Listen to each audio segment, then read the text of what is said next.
morning, everyone. Can you hear me okay? Let's see, let me get... I think we hear you. Thanks, Noah. Great. I'm going to add our wonderful teachers up here. Roshi Joan, Cinda, and Tony.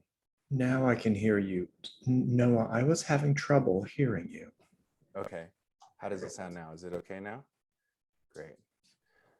Well, I want to warmly welcome everyone to this morning. Oh, hi, Wendy in the background. Roshi's up at the refuge in the mountains. And we're here today to explore being with suffering tools that can be used in clinical settings or in many other settings. And I'll let our teachers give the introduction, but I just wanted to welcome you and to let you know that we'll be using a few of the features in Zoom. Probably by now, everyone's a Zoom expert. But in case you don't know, if we ask you to raise your hand, that means your digital hand, and that's in the reactions button on the lower there. Tony just did it. If you click on the reactions button, it's raise hand shows up there. We'll also be asking to use the chat stream at times. Right now, you can just chat with the host. So if you have any technical difficulties, if you can't hear or can't see something, just text me in the chat stream. And then later, when we do an actual Q&A, we might also use the chat for that. And we'll have a poll to check that you're paying attention. No, to actually find out more about you. But apparently they use these polls to log, you know, if people really show up to kind of those kinds of things.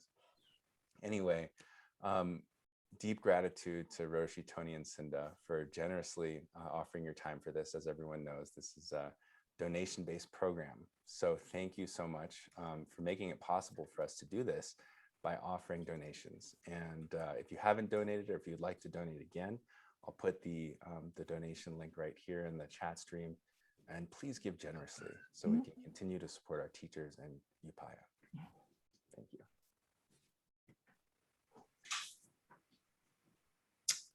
I am going to take over next. Welcome, everybody, and welcome especially for people for whom this is a new experience. And so my first question is actually going to be a poll. So Noah, if you want to launch the poll, we'll see who is here. So there's just one question here. Please answer, and it'll just give us a sense of who's out there. Thank you so much for doing this. And note that you'll scroll down for a couple more that don't show up immediately. Long-term care, yes. Other. So there are 10 Great. options there. And you can write in the chat right now if you're writing in other, just because we know there's a whole wide group of people here, and we do really care about you, even if we didn't give you your own entry in the chat. I mean, in the poll. So thank you for that. Right in the chat, I see people are writing directly. Yeah, like John Carlo font, perfect. Brooke, thank you. Please write to Holly, dentist, that's beautiful. Jenny, yes, veterinarian, wow. Family therapist, Ingeborg. Beth, manager, thank you. Colleen, respiratory therapist, wonderful. Angela, professor. Yeah, and please write to everybody so everyone can see, thank you. Stagehand, Eddie, awesome, thank you. Emily, death doula, thank you. Noriko, expressive arts therapist. Wow, this is a great variety of people. Allison, grief group facilitator.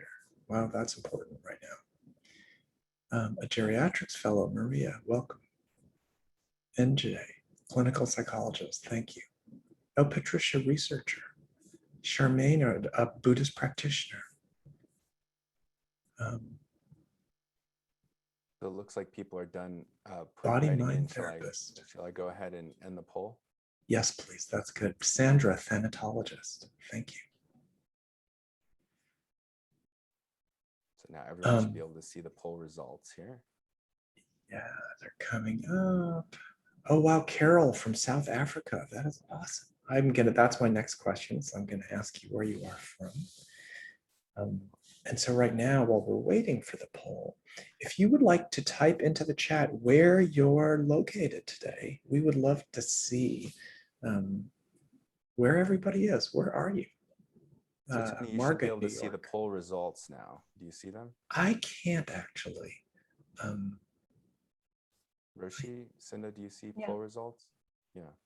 So maybe it's hidden, Tony. Maybe I'm okay. I am not seeing them. Los Angeles, Pullman, Ontario, Cumberland. Wow. San Francisco, Calgary, Portland. Oh, there are the results. Thank you. Westchester County, West Seattle. Ooh, right near me. Naperville, Germantown, Toronto, Belgium. Wow. Vermont, Singapore. Hello, Israel. Thank you. Wow. North Carolina, Tel Aviv. Wow. White Rock, Boston, the Dutch Caribbean. Wow. Buffalo, Tampa, Jackson Hole. Ooh, that must be beautiful today, Caitlin. Rob, Santa Monica. Louisiana, ooh, land of the Tahiti Matcha. Petra, Germany. Wow. Dwayne, Niagara Falls. Well, it is beautiful to see all of you here. And in many ways, this new kind of way of coming together, the Cloud Sangha is what I think of it as, is the Cloud Zendo rather, is one of the things that COVID has made possible in this kind of unexpected way, right? Like who would have known that we could get together like this and create this kind of worldwide network of intention and service and practice. I mean, it's something that I never anticipated. I mean, there is something very beautiful about being together in person. And of course, I miss that terribly. And yet, I feel like through this medium, I can bow to many of you and receive a bow from you in a way that, wow, I never expected before. And that has been unexpectedly enlivening during this crazy pandemic. The program today is about being with suffering. We've done a variety of these. The last one we just did was being with dying, which was really about the experience of being with people right at the end of life. This one is more focused on the experiences that we are all having every day now, dealing and being with people who have COVID, who don't have COVID, who have a job, who've lost their jobs, who are in service, who are struggling, who are joyous, and who are deeply in grief. And so this program is meant, of course, for practitioners, medical people involved with illness in some way, some professional way, but also for anybody, those of you who are family members, caregivers, volunteers.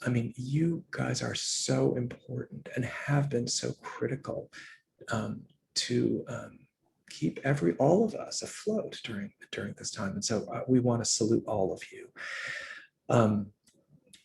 Part of our intent in the overview of the program here, and I'm just giving this little riff before everyone gets started, is that we wanted to acknowledge what is happening in the pandemic now, where that has left us, how our own suffering continues to shape what is our experience here, and what resources that we might have to carry forward. The metaphor right now, the memes that are out there in the social media space and in the newspapers are about being burned out, about being kind of an empty husk, about being exhausted. And we actually think that in the middle of all that, there is other possibility. And so in many ways, this Cloud Zendo is meant to be a kind of virtual space for you to feel into wherever you are now and really feel, notice, think, reframe about what is the way to continue, what is the way forward, what is a way towards whatever you need more of to continue to do the service that you are doing in this world.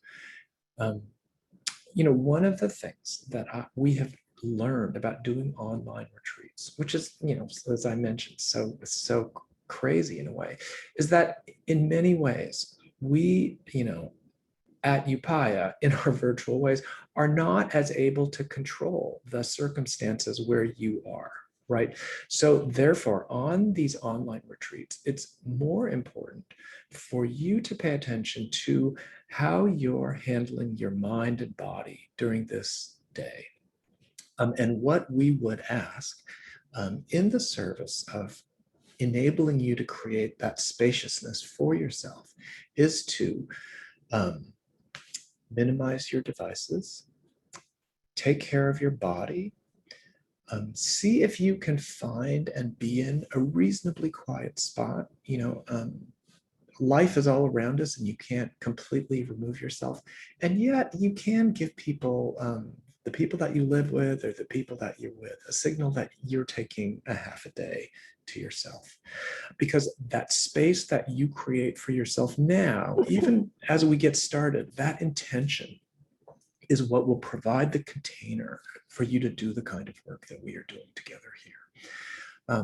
So with that, I am going to ask Cinda and Roshi if they have any other things to add, and then I am going to do this what brought you question. So Cinda, what would you like to add to this?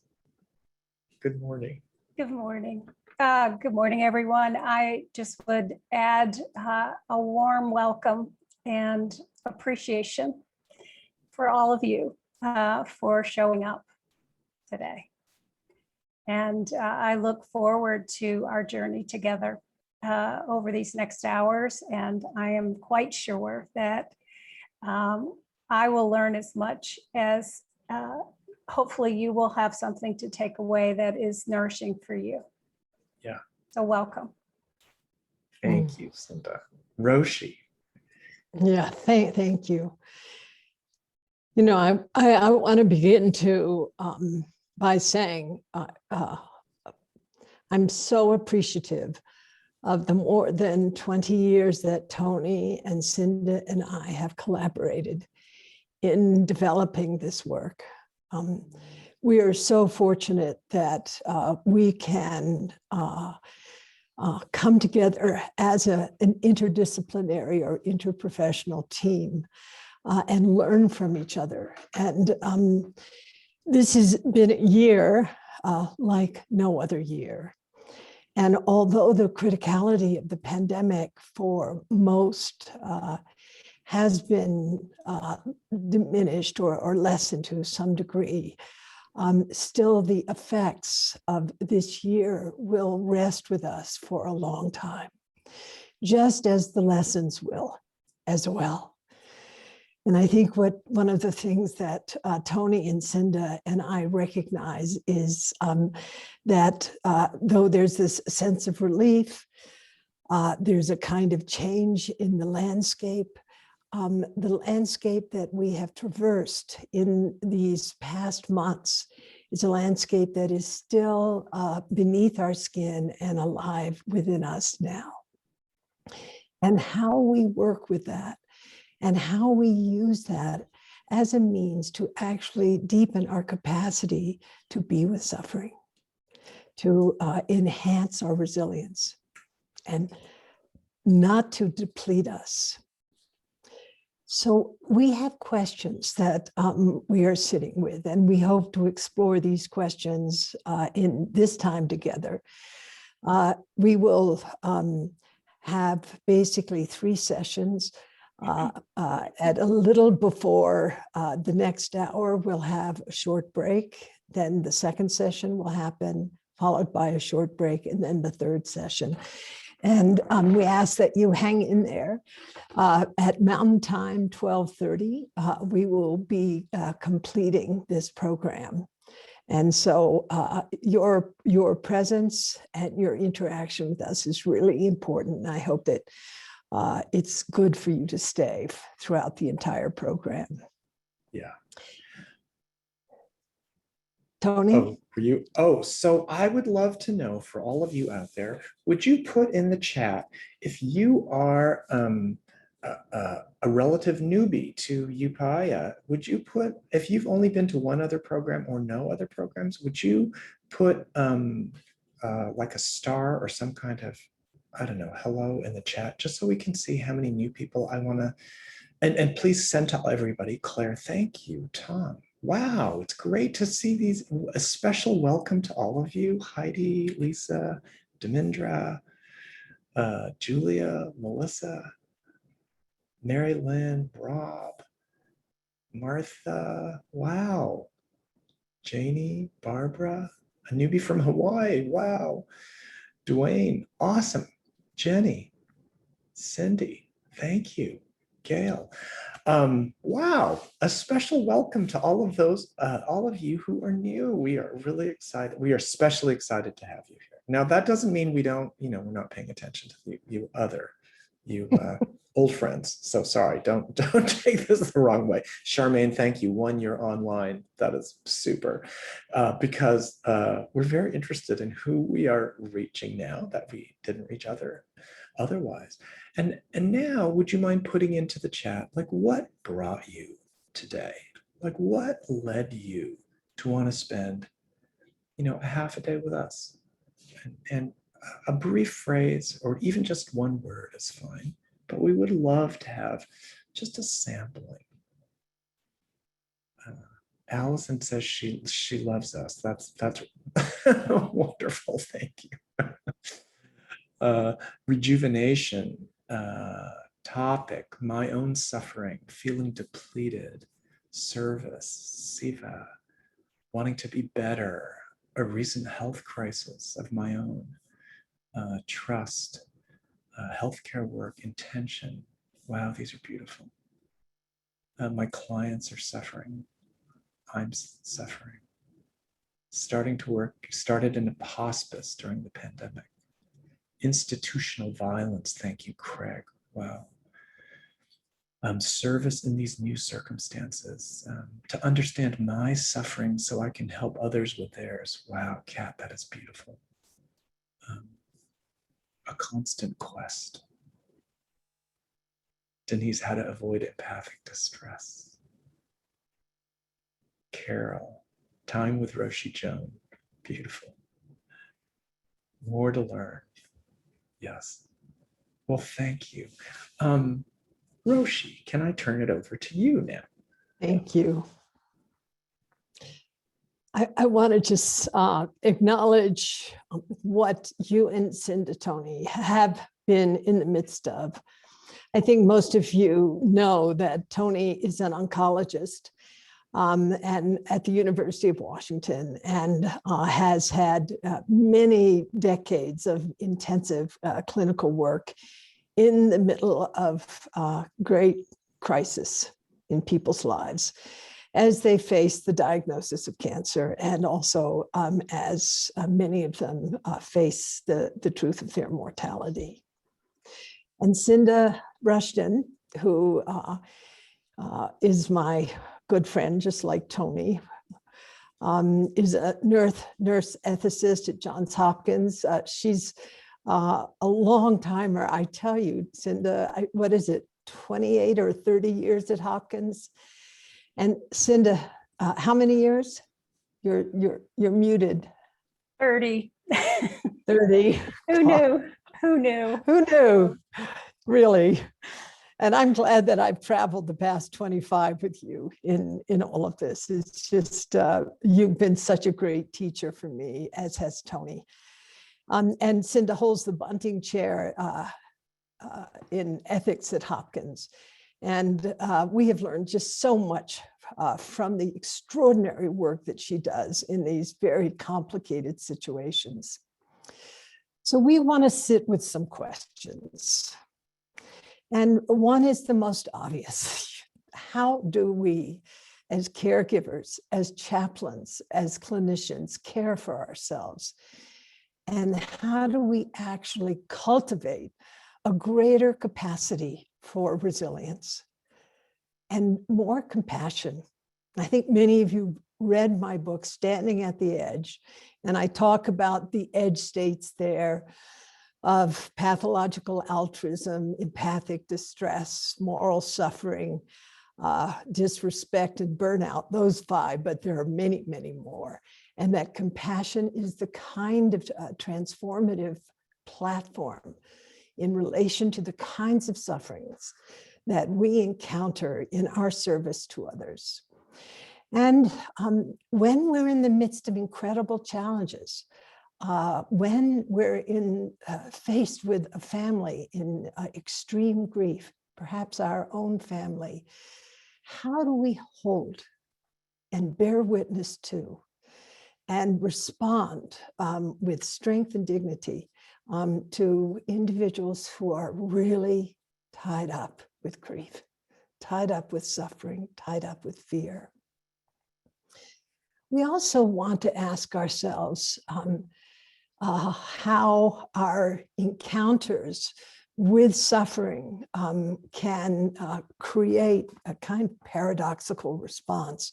One is a response of defensiveness and objectification, but the other is that this experience of encountering suffering can actually be the way that our own experience of clinical humility is strengthened. And that just as when a heavy wind blows us and we have to sort of lean into it, how do we maintain balance? How do we lean into the truth of suffering instead of getting blown over? And these are just a few of the questions that we've addressed deeply in our training of clinicians over the past several decades. But these questions seem particularly important at this time, since many of you have been through the wars of this pandemic.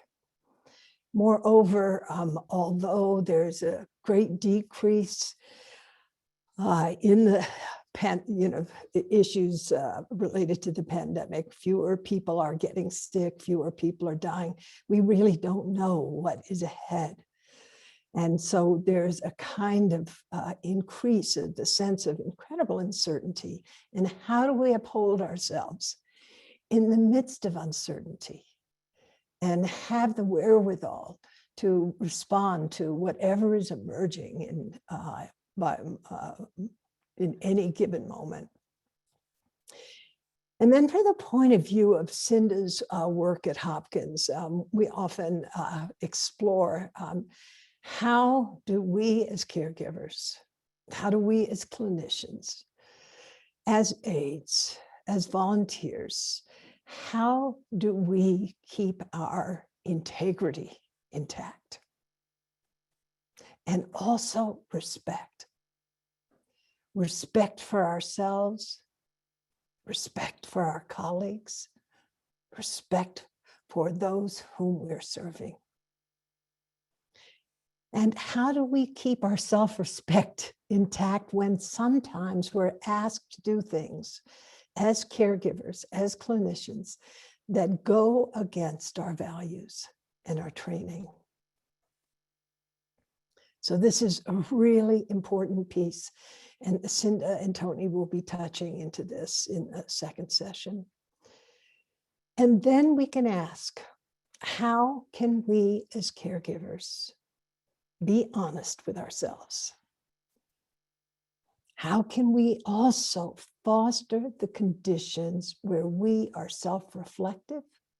In other words, we're able to attune into our own experience and be aware of what's coming up for ourselves and learn how to actually regulate our subjectivity, if you will, our experience, so that we don't move into stress or overwhelm. And we can also ask, how can we be honest with each other and transparent about what we're going through, and to have the courage to actually work with our experience in relation to whatever we're going through?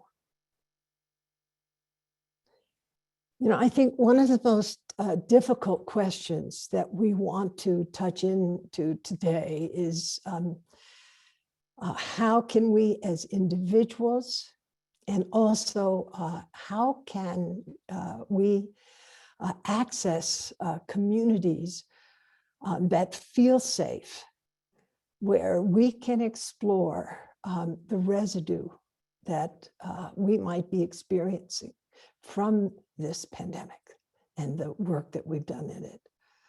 Or how can we, if we haven't been directly involved in the pandemic, safely explore perhaps experiences of failure and also of grief. You know, I hope that when we see that we have not been able to fully meet the complex conditions that we're serving in. And I think this is an edge for most of us. You know, right now, this year has been a year when I haven't had direct warm hand-to-warm hand contact with caregivers and with dying people, unlike many of you who are clinicians.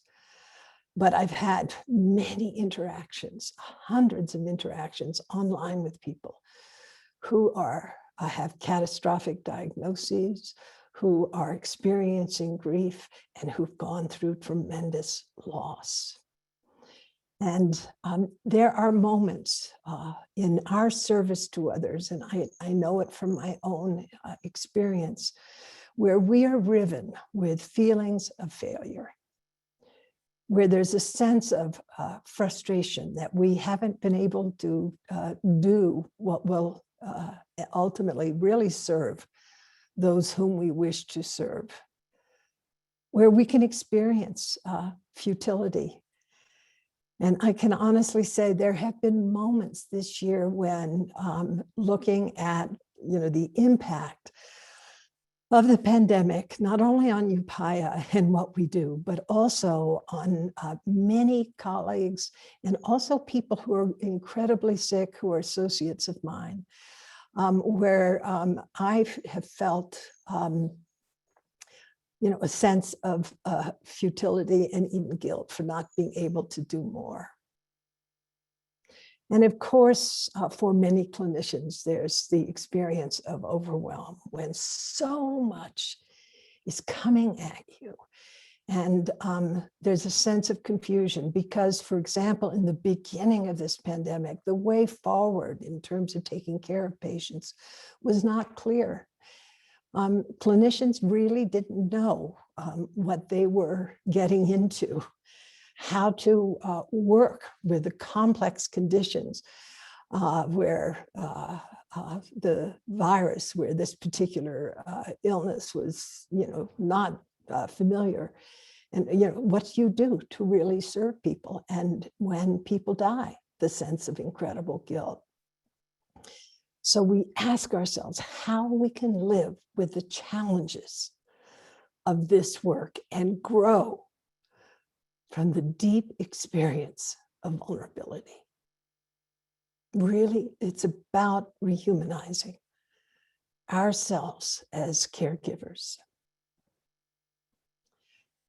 And I think that those of you who work in clinical settings are aware that in the clinical world, there are not settings really for clinicians to explore loss, to explore grief, to explore guilt, to explore empathic distress, to explore what it is to have been treated disrespectfully by peers or by patients. So one of the things that we hope to do with this time together is to be a community or a landscape where that kind of safety is open to us. And I think this is really important at this time because we have so much to integrate from this past year. Yes, how in the midst of all this can we maintain our personhood and accept the moral suffering that many of us have experienced in the course of this year? And what might be the effects of this encounter with suffering on our character and on our sense of personhood? when we reflect upon this past year and also what we're doing now. So we've given ourselves some time today to touch into these questions. And I will honestly say, I am so grateful that we're together. I truly hope that we can use this time deeply and skillfully, knowing that many of you will be returning to an elder parent who is gravely ill, to an emergency room, to a hospice, and that we want this day to be a resource for you.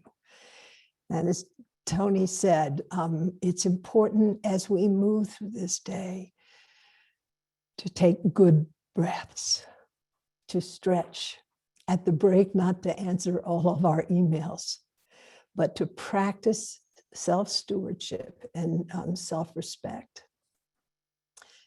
So Cinda, I would so appreciate you sharing a few words about what we're doing today.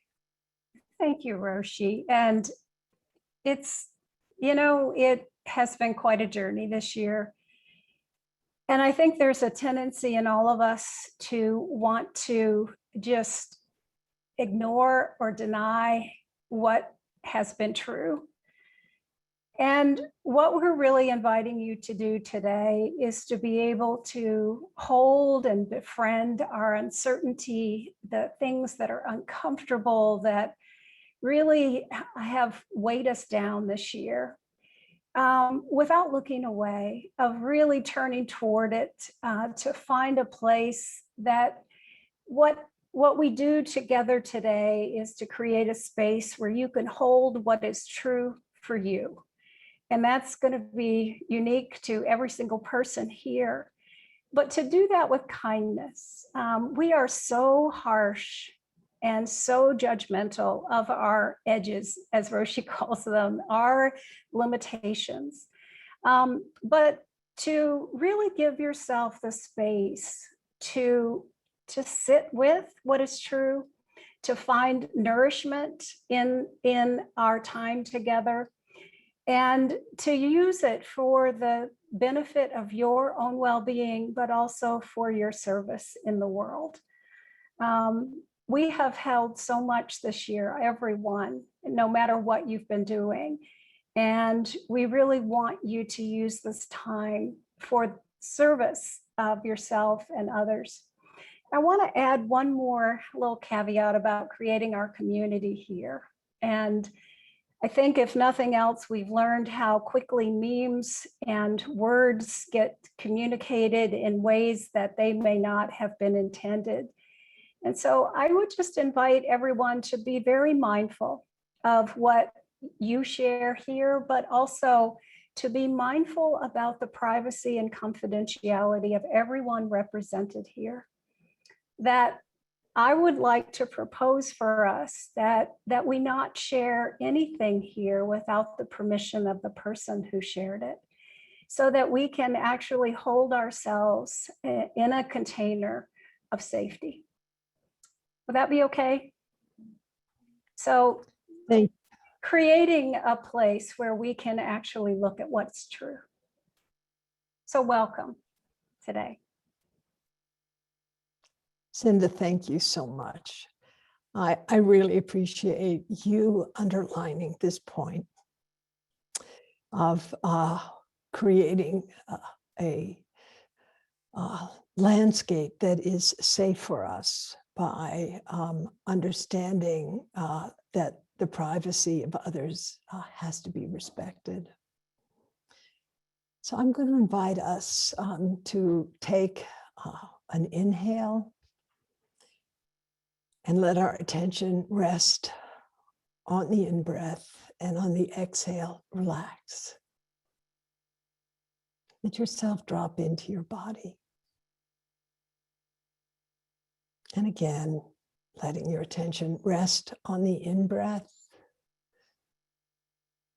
and on the exhale, drop into the body. Relax, soften the shoulders, soften the heart.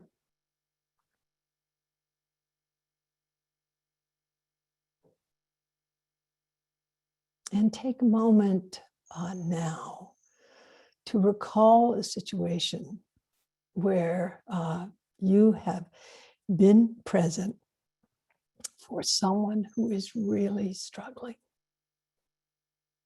Might be medical, might not be medical. But part of this work has to do with touching the truth of suffering. So bring that situation, please, into your mind and sit with it for just a moment.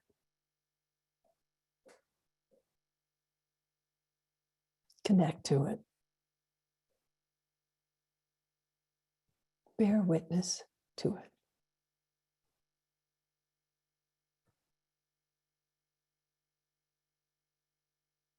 And then remember why we're here right now,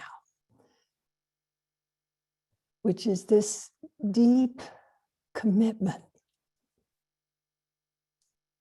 this intention that all of us are sharing in this community to do the best that we can to end suffering. So using this recall of this person or situation, let yourself feel that intention for just a few moments. I will do what I can to serve this person, this situation where suffering is really present.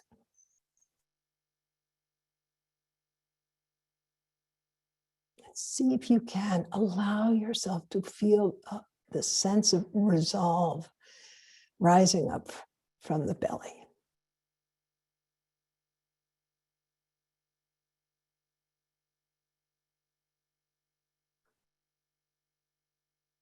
So thank you.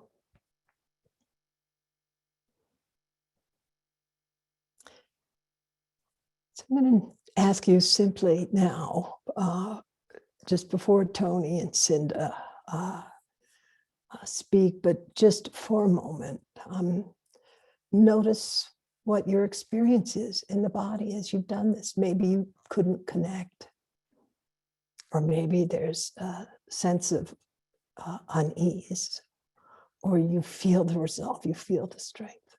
Just notice without judgment.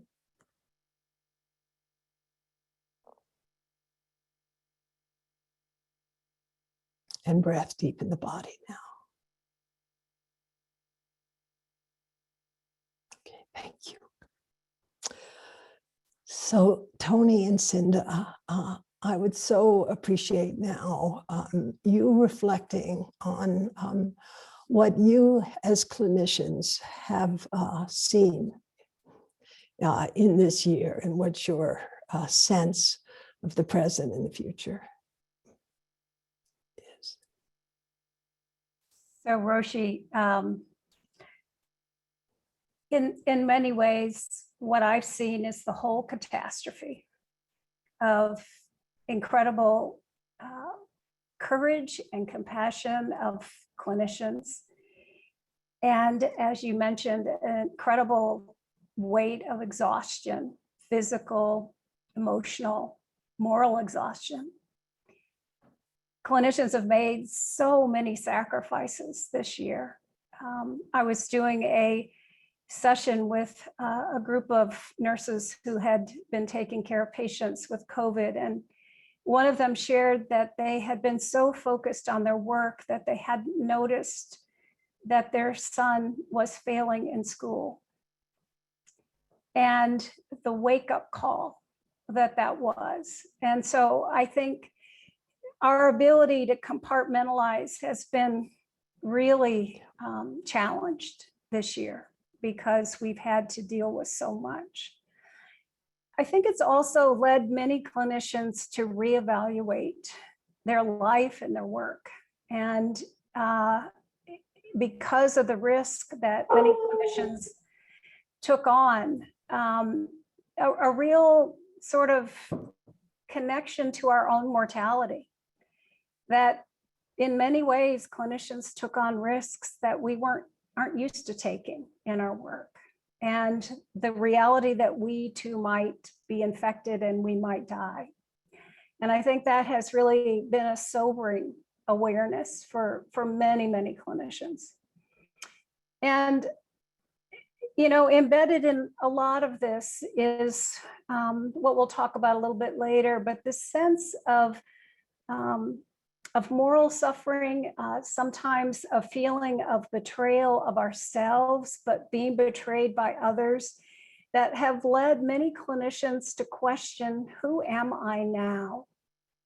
Who am I now, having been through this? Sometimes it's like I don't recognize who I have become. I'm not the person I used to be in terms of my work and my life. Things have shifted in ways that I don't even recognize. And so what does it mean to be a good nurse or a good doctor or a good chaplain or social worker or volunteer or family caregiver now? How do I turn toward that question? And then related to that, and we've touched on this a bit, is the feeling of guilt and shame. The question of, did I do the right thing? Did I do enough? And that constant chatter in the background of questioning and questioning and questioning, that whole point of service in the midst of circumstances that were totally beyond many of our control. So I think, along with what Roshi said, those are just a few of the points that I think are part of the context. And I'm sure Tony has some more to add to that list. Tony? Well, thank you, Cinda. You know, I think you've put the quandary for clinicians so beautifully.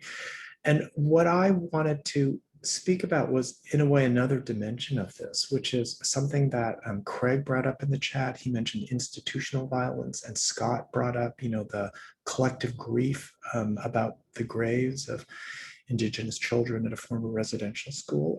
And to me, those are vivid examples of what the pandemic has uncovered and exposed, which I will say for me has been shocking and sobering. You know, I live not too far from the long-term care facility just outside Seattle, where the first case of COVID was discovered in the United States.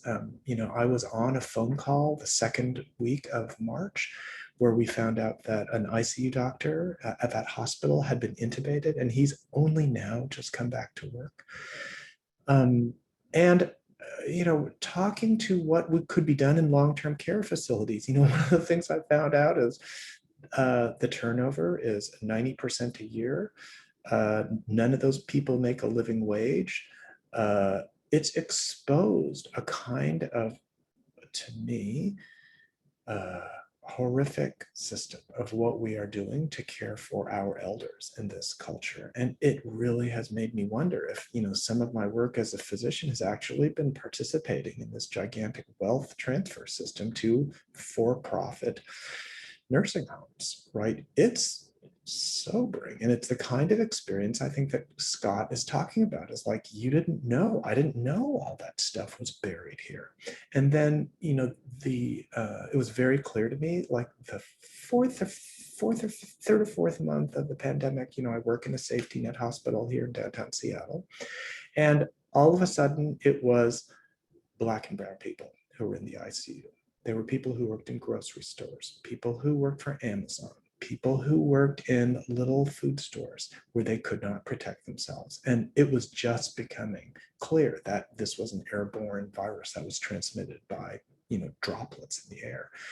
And it became vividly clear that the inequality in our society was fueling a kind of a kind of dimension of the pandemic that I think nobody realized how bad, nobody realized how in our faces it would be.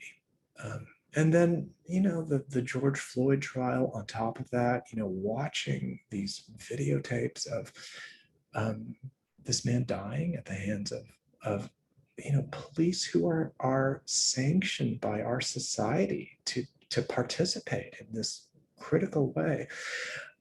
All these rolling together add up to this sense of multiple, you know, what the sociologists are calling the multiple cascading traumas, right? It was the pandemic, then it was the climate change and the fires, then it was the racial injustice, then it was the economics, and around and around. And I think what that has left us in is this sense of instability where now I think of not just having things come back to normal, because actually what I realize now is the normal was quite flawed in some fundamental ways. And we are thinking now, I think we have to think now about how to rebuild, right? And that is pretty daunting in the middle of situations where there is so much just personal and individual need, you know, right in front of us. You know, a couple of people in the chat have noticed, you know, Tara mentioned that she works in hospice and she takes care of her elderly mother and disabled sister and feels like she can't do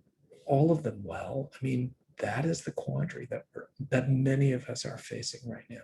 I mean, how do we do justice to the deep kind of change that is needed right now in this moment?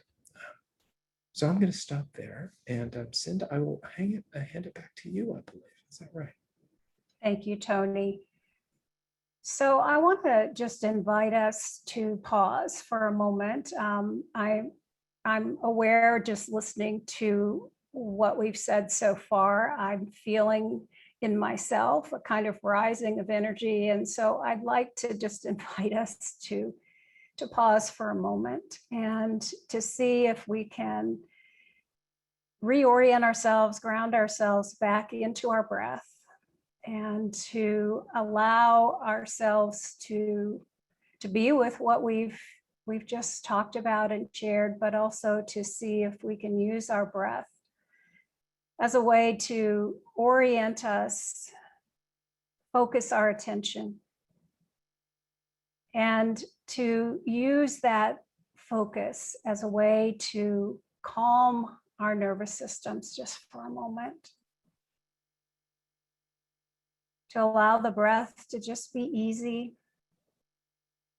noticing the feeling of the inhale and the exhale. Feeling your feet on the ground and that feeling of support.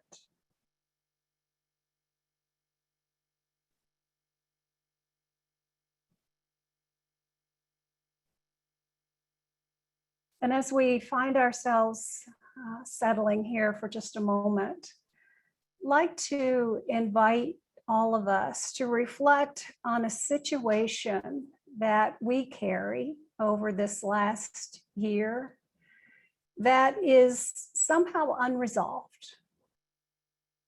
Something we just can't quite let go of. It might be an expectation, a fear, a conflict, an uncertainty. It might be a harm you caused to yourself or to someone else. Or it might be a harm or a burden that was caused by someone else. Or maybe it's just something else that you are carrying today. Just to connect to that experience, to notice the sticky part, the part that still feels unresolved, incomplete, the part that stays with you.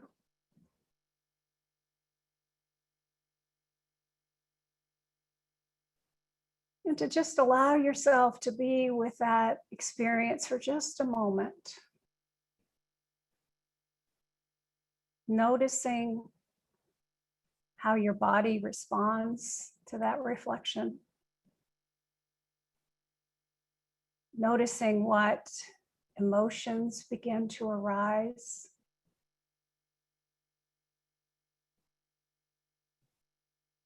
Noticing the chatter in your mind. Just noticing it with kindness.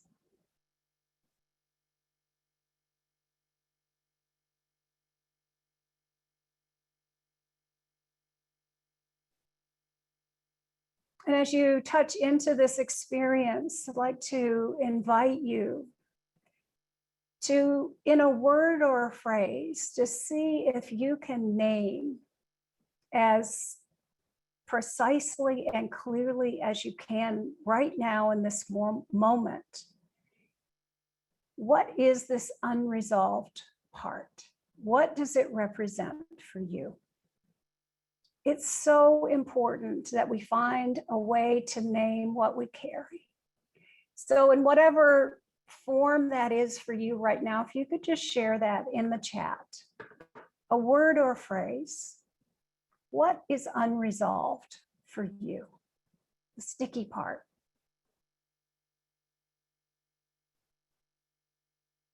Sorrow, mistrust, loss of attachment, injustice, failure, shame, hopelessness, loneliness, loss of identity, despair, anger, apathy.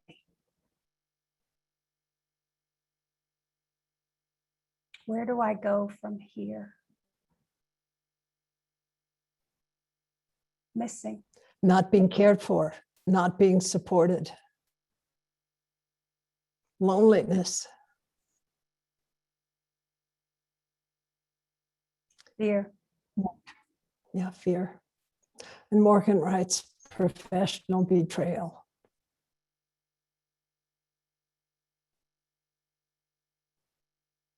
Family estrangement. Lack of resources.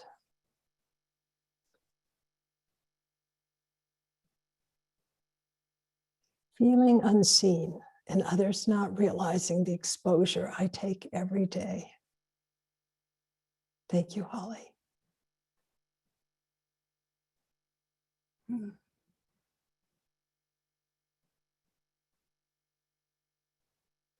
Inability to heal a situation of another and of my own making. Cinda? Yeah, I am moved by these expressions. And if we really pause on them, they're all examples of suffering that impact us in so many ways. I'm wondering, Tony, what, as you see these expressions, what are your thoughts in terms of the kinds of suffering here? I think it's physical and psychological and moral suffering, and we'll come back to that in a little bit. Of course. I mean, my first thought is actually to just acknowledge the courage of putting this out here, because these are things that are hard to admit. Oh, Donna is asking for captions, and Noah, can you help that? Is that possible? Can you help with that? Sure. So first is the courage. The second thing I just want to observe is that while we often hold ourselves apart from these kinds of feelings because we think they're a downer, they're not something we would put on Instagram, for example.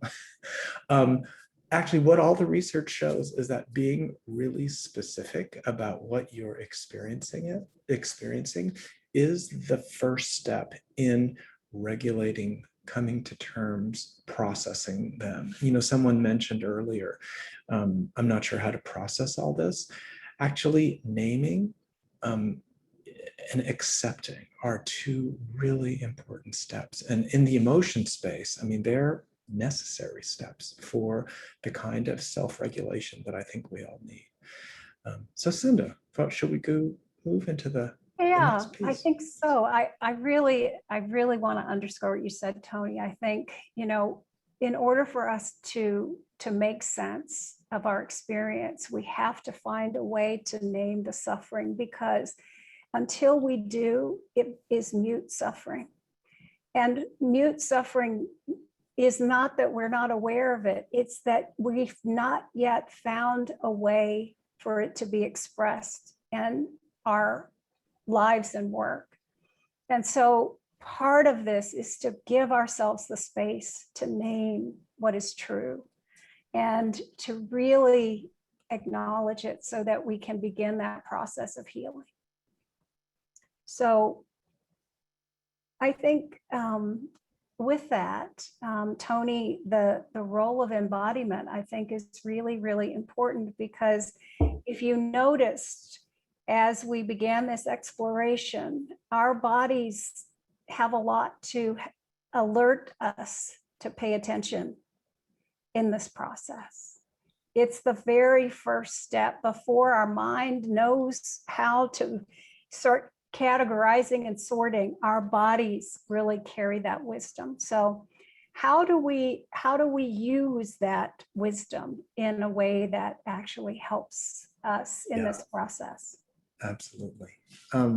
So I am going to answer that. And I want to do a quick time check because we're kind of at our first hour. Roshi, would you like us to take a 5-minute break now? Or what is your thought about this as we're about on time? Or do you want us to just finish this chunk and then when we come back from the break, I'll do a little embodiment thing. What is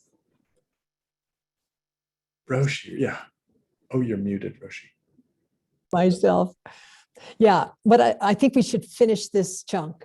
And then I'd like to request a 10-minute break.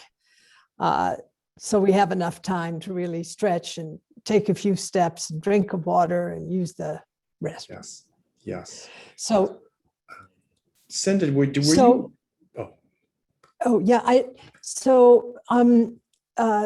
some of these issues that you have so courageously brought into focus for us point to suffering of the body, of just the sheer physical exhaustion of upholding yourself in the midst of conditions when you are feeling under-resourced, when you don't have the external or relational support that you need, or when you feel that you are so depleted, but even more is being asked of you. So the body is this, as Tony and Cinda were pointing to, is an incredible repository, not only of information, which tells us, whoa, I'm over the edge, but it is, if we are able to notice what is happening early enough in these experiences of depletion, we can actually readjust our situation. We can learn how to stop, and to resource ourselves, sometimes only with an in-breath, or lifting your eyes off your screen and gazing out a window for a moment, or recalling an interaction which was resourcing for you, which really uplifted you. So often we feel we have to just drive ourselves through a work day of service without ever allowing ourselves the inhale and the exhale. And yesterday we did a beautiful program that began with Roxanne Swenzel, who's a Tewa social activist and visionary and an incredible artist. And she said that the word for life in Tewa was, it's beautiful, inhale, exhale, was the breath, inspiration, and letting go. Inhale, exhale. We don't allow ourselves to allocate our attention to this most fundamental process that is about our whole life, is about life, by giving ourselves a time where we let go of the narratives and of the distractions and just rest with the inhale and then the exhale. So the second thing I want to say has to do with our emotional landscape. We'll talk more about this later, but our negativity bias has us so often dwelling in narratives that are depleting. And how do we actually begin to look at, just like the Chinese ideogram, crisis opportunity, to begin to look at the difficulties that we're experiencing emotionally as a kind of path to the development of character, of opening our lives, of learning, of clinical humility. Tony?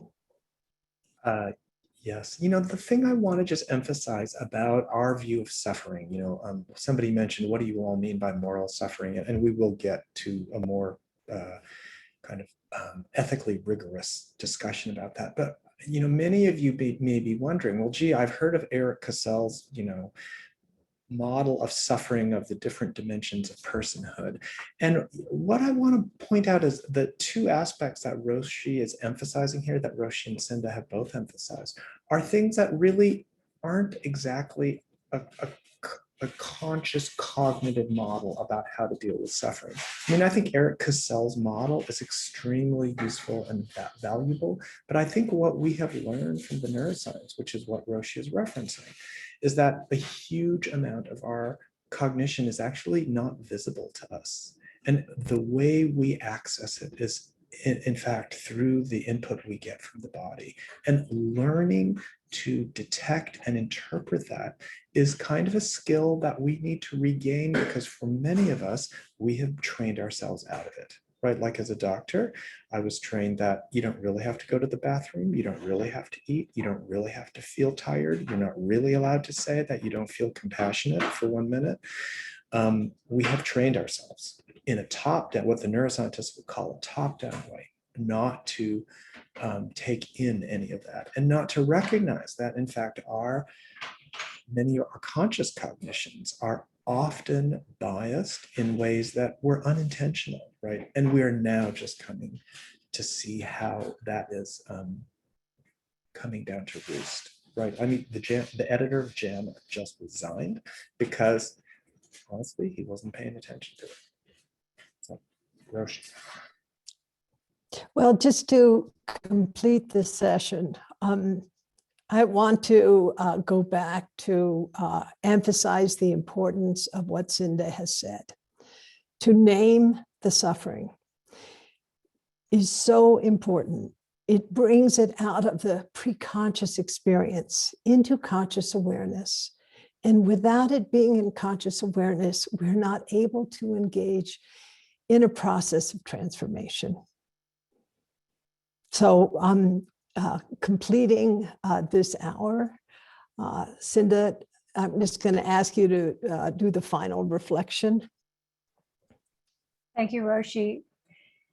We're going to touch back into this question of the many dimensions of suffering, but I would just invite you, as we take a 10-minute break, to notice what your patterns are in terms of how you sort of shift from the space that we've just been in, but really to use these next 10 minutes in ways that will nourish you. and that don't just immediately reinforce the ways we distract ourselves. So just to be kind in this 10 minutes, take nourishment in whatever way you need to, and come back in 10 minutes and we'll begin again. And we will come back and touch our noses for Jackie. Thank you.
Tony.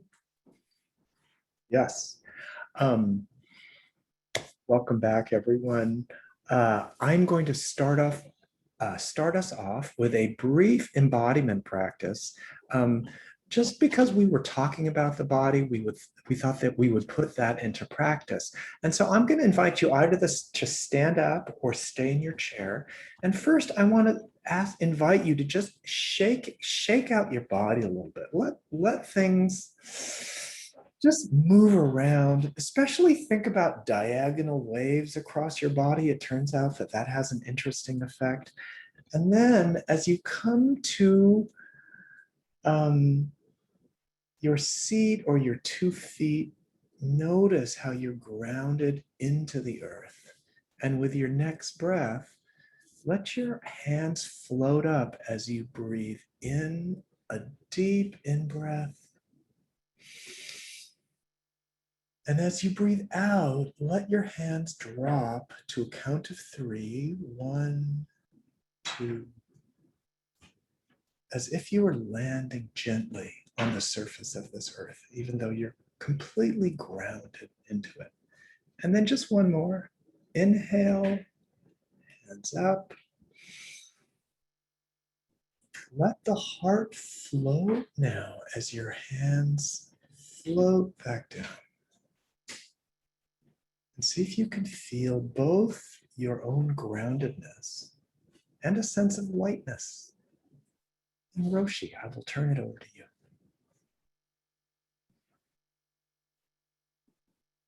And mute myself, Tony. Thank you.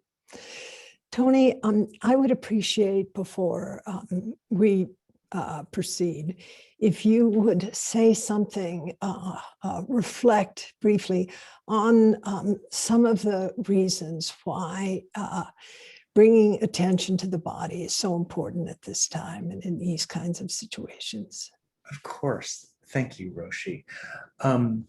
Well, you know, what the neuroscientists are now telling us about what embodiment means is that much of our cognition actually occurs through our bodily interactions with the world, the way we hold ourselves, the way we reach, the way we express with our faces. All that is, we have these lived experiences of being in the body that has shaped every part of our existence, our language, our thinking. It turns out that most of our metaphors, actually, you can locate physically in what happens, the glass half full, the glass half empty, right? They're literally things that we take from our experience through our bodies. And as the research continues, it becomes more and more clear that we are not just brains that could be in vats, that our interactions through the body are deceptively important. We take them for granted. And yet, you know, what we're learning from research, especially for people with post-traumatic stress disorder, is that the kinds of patterns of behavior and holding and thinking that all go together, those are held in the body, both in patterns within our central nervous systems and patterns within our peripheral nervous systems. And during the pandemic, one of the things that we have all noticed is that being gowned and masks, that actually makes us feel more constrained within our bodies. It makes us less available to the people around us, and it makes their bodies less available to us.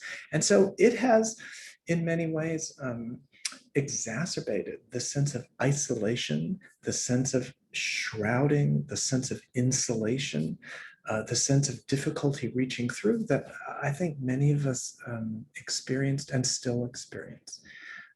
And so that's what I'll say about embodiment and why this practice is not just about, you know, being kind of mind-body savvy. It's not about new age anything.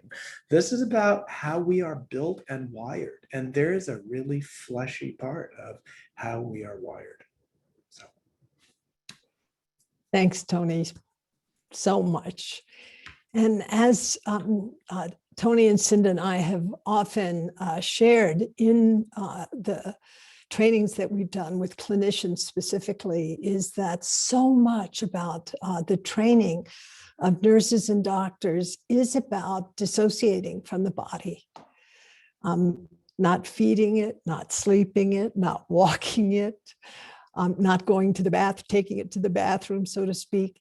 And the relationship between our capacity to be able to attune into our somatic experience actually primes those neural networks associated with empathy that allows us to expand our subjectivity and to include the experience of others.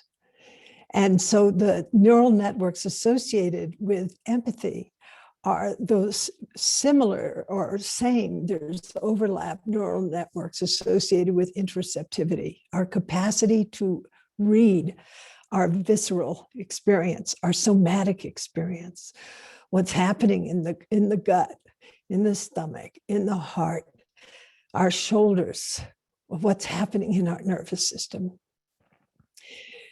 So we'd like to just take now a few minutes to do a practice. And again, always allowing these moments of practice to be perfumed by or influenced by our intention to be of service to others.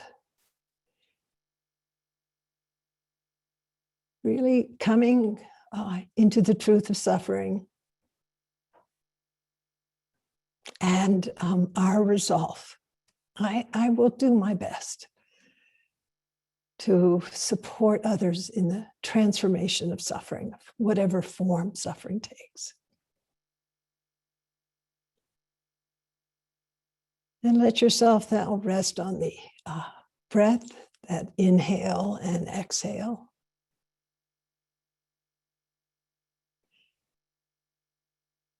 And I want to invite you to put your hand on your chest. And without judging, notice the quality of your breathing.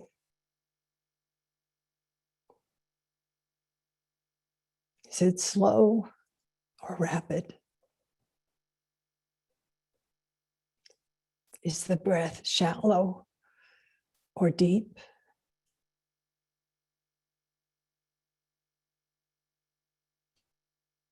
Is it in your chest or is it in your belly?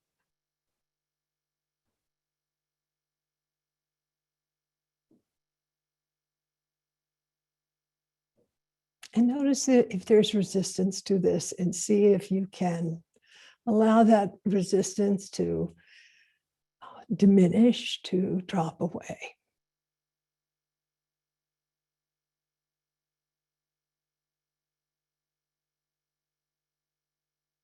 And bring your attention into the quality of the breath, the sensation of the breath in the body.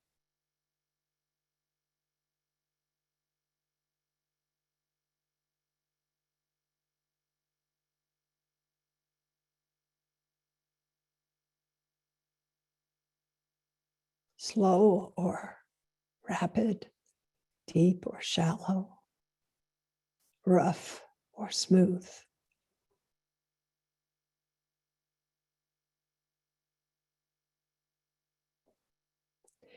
These are parameters of the breath that we can directly experience, but there are other parameters that are less certain. We can ask ourselves, how long will it last?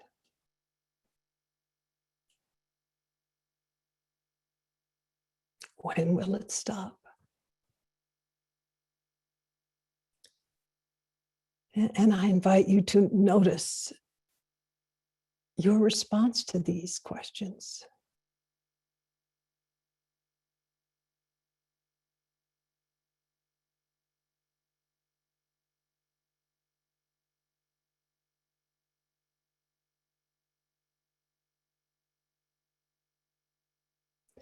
Now bring your attention to your belly.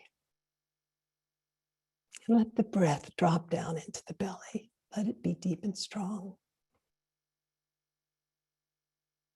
And take some moments to be with the rising and the falling of the belly as the breath enters the body and leaves the body.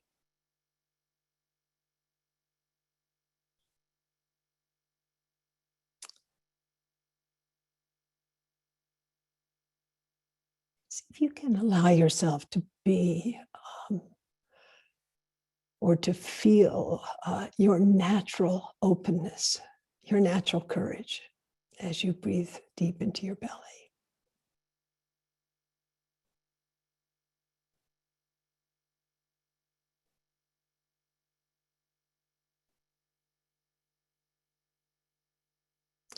Now shift your attention to your spine and breathe into your spine, giving your whole torso some space.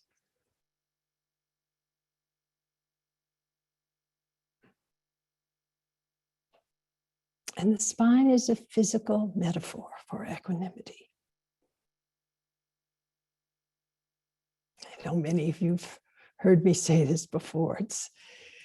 It's that capacity to uphold yourself in the midst of any conditions.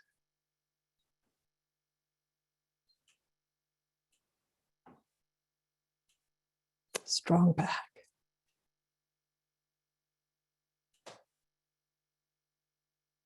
See if you can allow yourself to feel the connection between your spine and a mental attitude of balance,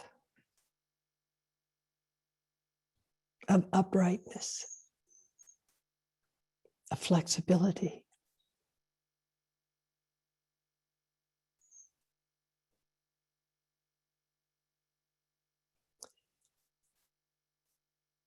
Now shift your attention to your heart, that open, tender feeling. Yes, we all have difficulties.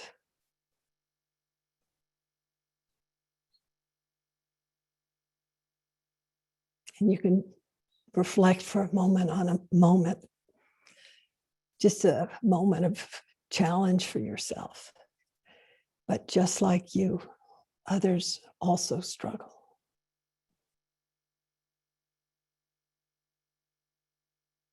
Just like you, others struggle.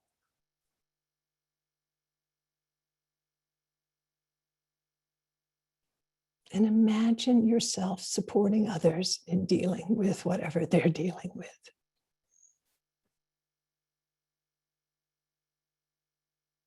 See if you can allow the resolve rise up from the belly.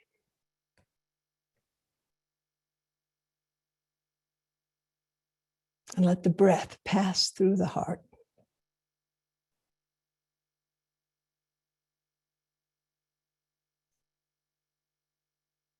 And just feel again this commitment. This life I've been given is truly about service to others.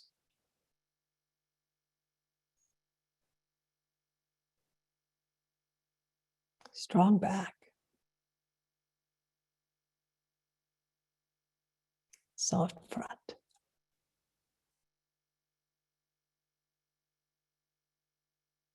Equanimity.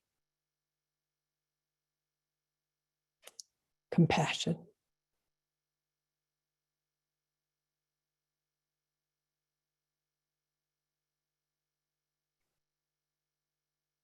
So completing this brief practice, notice what your experience is at this moment.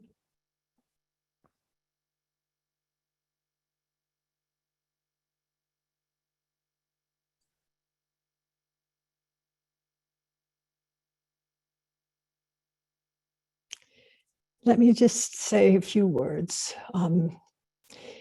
This relationship between equanimity and compassion is something that has been, deeply explored and written about in the Buddhist tradition. And I think that understanding what we mean by equanimity and understanding what we mean by compassion is important. You know, equanimity is not being neutral. It's not being flat. It actually is quite different than this kind of dissociated stance that people sometimes associate with equanimity. It actually points to the quality of presence that allows us to be with whatever is arising and not to be torn apart, but to maintain balance. And one of the images in Buddhism is of, I love this Japanese term. The term is robaishin. It means grandmother's heart. And, you know, grandmothers can be really fierce. They're not just, you know, just kind of little puffballs. They have been through the wars. They have seen it all, and they have that kind of wisdom that allows one, when the wave comes and wipes out the sandcastle and the kid is breaking down on the beach, to hold that space with a kind of openness and balance and warmth. And compassion is that capacity to really be able to attend to the experience of others,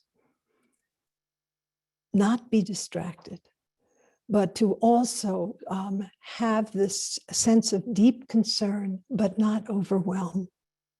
And by the same token, to discern deeply what might serve, and hopefully to act in a way of service without attachment to income, because sometimes we do the best we can and the outcome is not as we would have wished. Equanimity, compassion. They are two sides of the same coin. And we can reflect on these qualities in relation to our body, the strong back and the soft front. And it allows us then to be in the presence of a lot of complexity instead of the hard front, this defended front, and the soft back, which is really based on fear. So when Cinda spoke earlier about the first thing that we need to do is to recognize the truth of our difficulties, the truth of our suffering. That's the first step we take on the path of healing. It's also working with this somatic reflection of strong back, soft front, that allows us to see deeply and also to take the step, whatever step it may be, appropriate to our own healing process. Cinda. Thank you, Roshi. I want to pick up with this theme of suffering, and we have named many sources of suffering, but I want to focus in on a particular type of suffering, and that's moral suffering. In a very broad sense, what moral suffering really represents is the anguish that we experience in response to some type of moral harm, a wrong, a failure.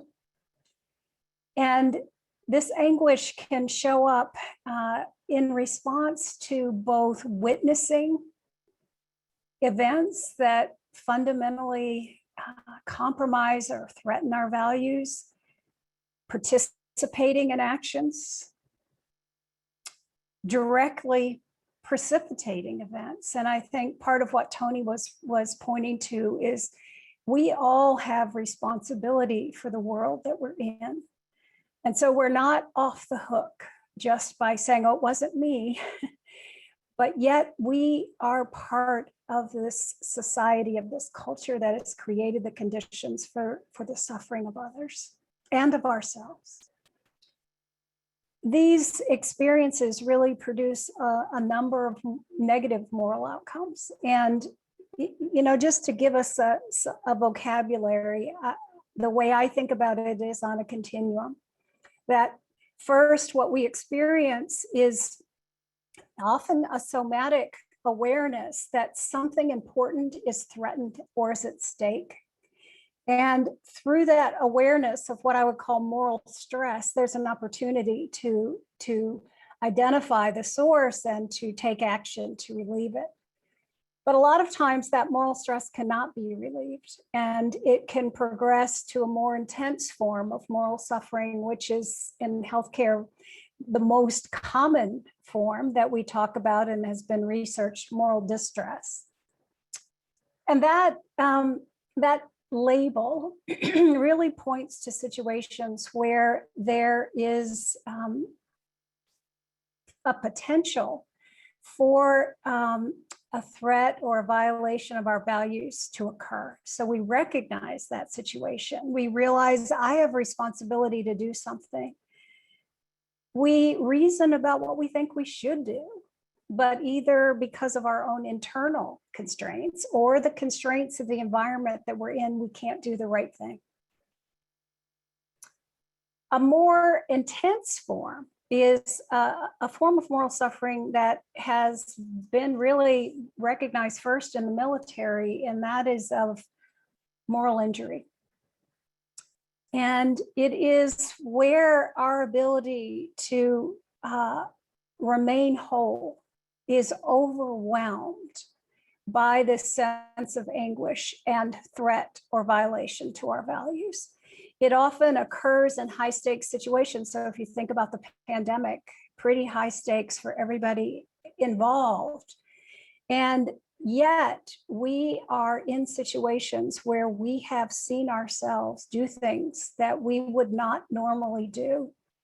And it results in a feeling of betrayal of the values that are so core to who we are as people and as clinicians. And often those are not only done by us as individuals, but importantly, are betrayals by those who have authority and power.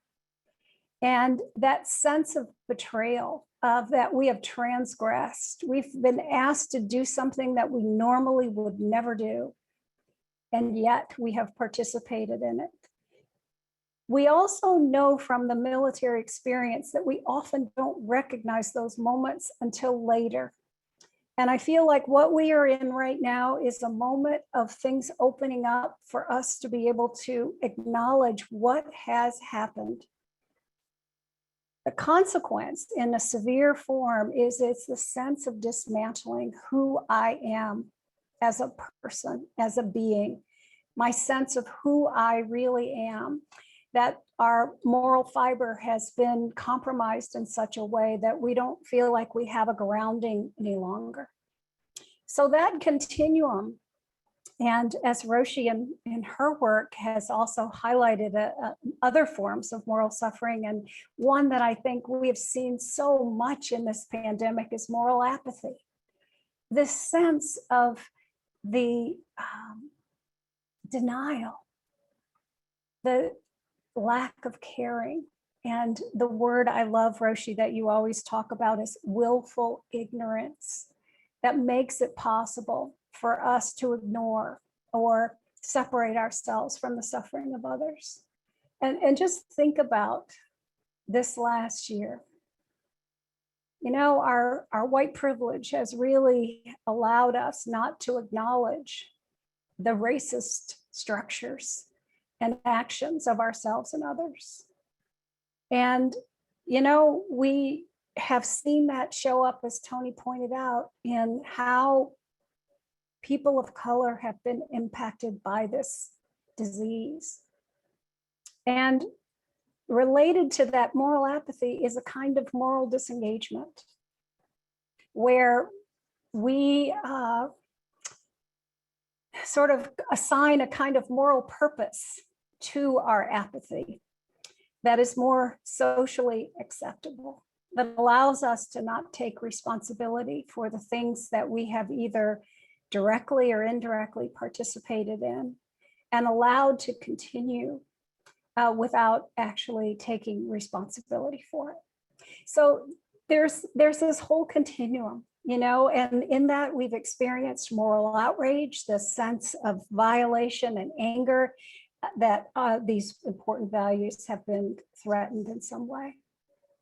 So with that sort of as a continuum for us to consider, one of the things that we know has been true this year is there has been a lot of moral residue.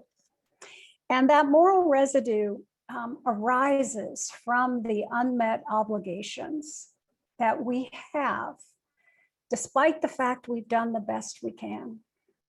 And one of the things that has been so true during this last year, often we feel like, I can choose between, a good or a bad outcome. But really this year, it's been a choice between the least worst outcome. It's not like it's been the best at all. And with that, there is a residue of responsibility and commitments that have not been fulfilled. And that really begins to accumulate. It accumulates in our bodies, it accumulates in our psyche, it accumulates in our minds, and often it ignites feelings of guilt and shame, regret, and remorse. And if you think back to the words we used at the beginning, many of those words showed up in what we are carrying. What's important about moral residue is that often, as clinicians in particular, we hold ourselves accountable for things that are beyond our control. Even when we discern, is it avoidable or not, we hold ourselves responsible in ways that can be quite weighty and damaging to our sense of wholeness as people. So this moral residue is an important thing to acknowledge, that even when we've done the best we could, there will always be unmet commitments and obligations. So with that as a framing, that there is moral residue, it is part of being a human, actually, of having to make hard choices. It's important for us to acknowledge that, but also to pivot toward what we have not acknowledged. And that is the moments of integrity that are also true in the midst of that moral residue. So when I think about integrity, I guess I would say my favorite definition is a state of being whole and undiminished. That place of alignment of who I am, my values, my character, my actions are truly in alignment. And what is true is that we have a tendency to overlook those moments, and we remember the ones where the moral residue was so weighty. So what I'd like to do is to invite us to pause for a moment, to see if we can take a touch in here, allowing our bodies and our minds to settle, to see if we can connect to one of those moments of integrity. See if we can allow ourselves to settle in our hearts, allow our breath to just be easy and gentle, and allow our mind to be open and curious.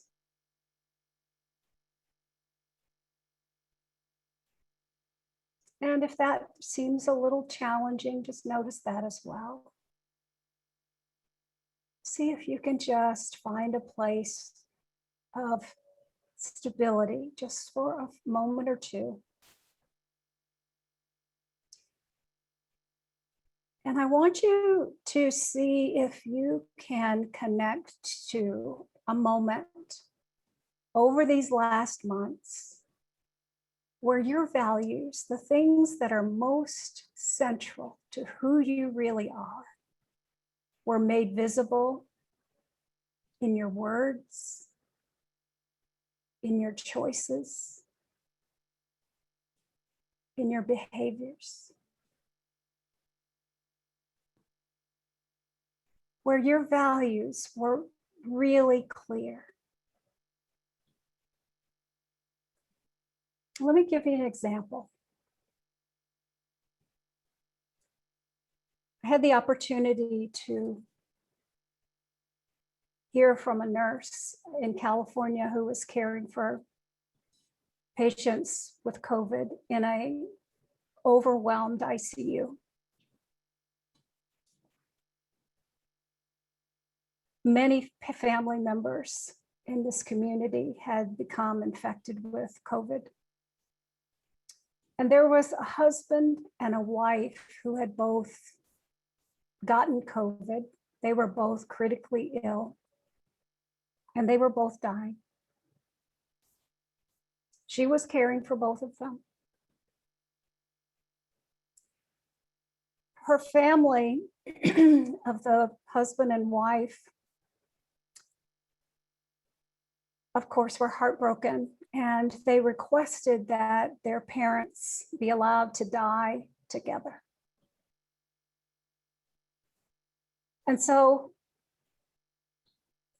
despite her exhaustion, her sense of depletion, she managed to bring those two people together in one ICU room next to each other, where their hands could actually be in connection with each other as the breathing tubes were removed and they died. And I asked her, what made that possible?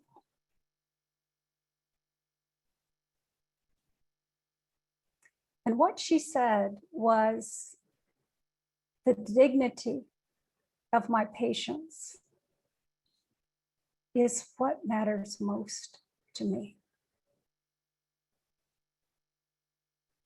So I invite you to see if you can track back over this last year to see the moments of integrity that you maybe have overlooked and connect to one of those now as we pause together.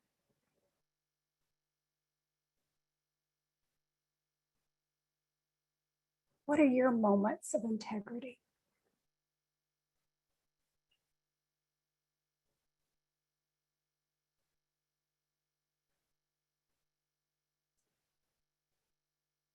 As we explore this question, I'd like to invite one or two of you, if you feel inclined, to maybe share an example of one of those moments. And these don't have to be earth-shattering, but truly moments where our values were really clear and visible.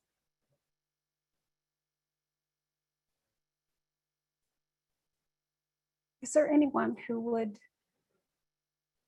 like to share?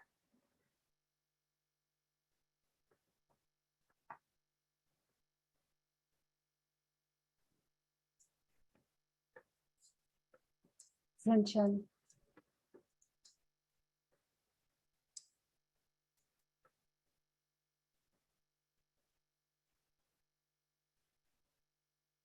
Please.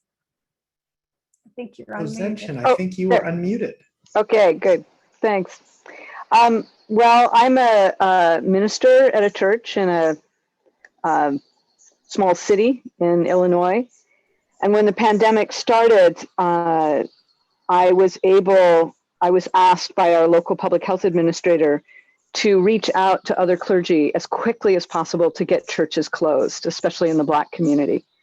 And because I had connections, we were able to do that.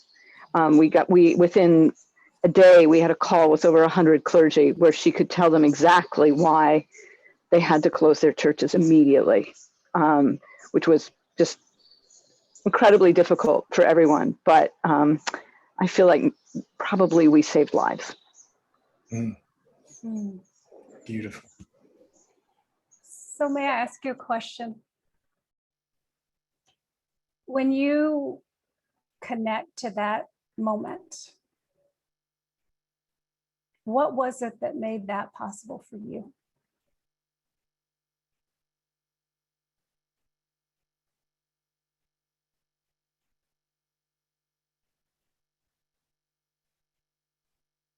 Oh, Zenshin, you should be able to unmute now.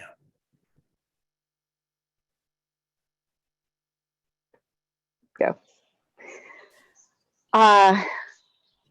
Well, for one thing, there was a tremendous clarity in my own heart about the seriousness of the situation that I'm not sure everyone had quite there on March 14th. And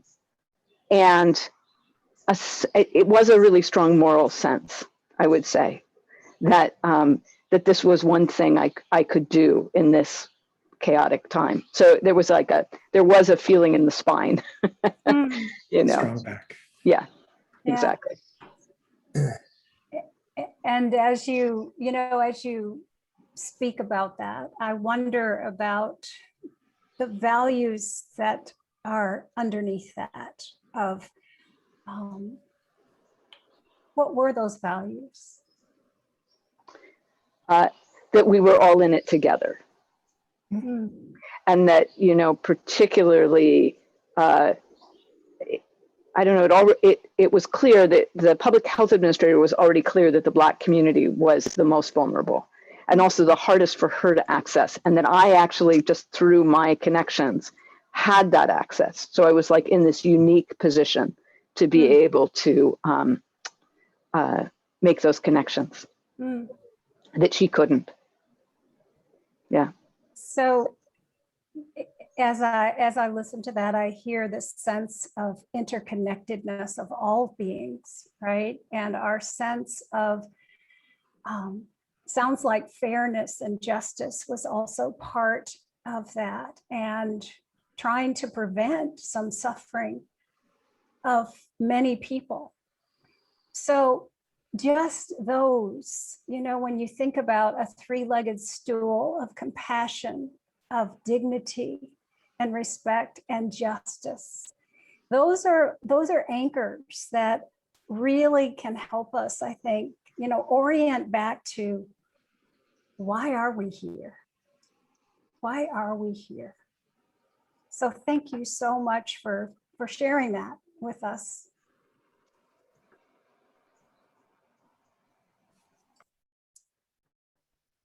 Anybody else want to share?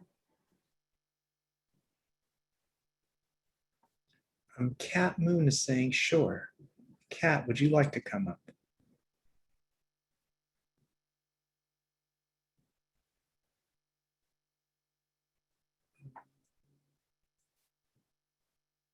Noah, can you allow Kat to be unmuted?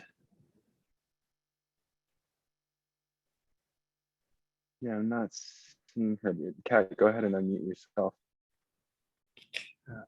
Greetings from New York City. I'm an ICU nurse at a top hospital here, and I had the opportunity to work with COVID patients during the peak of the pandemic.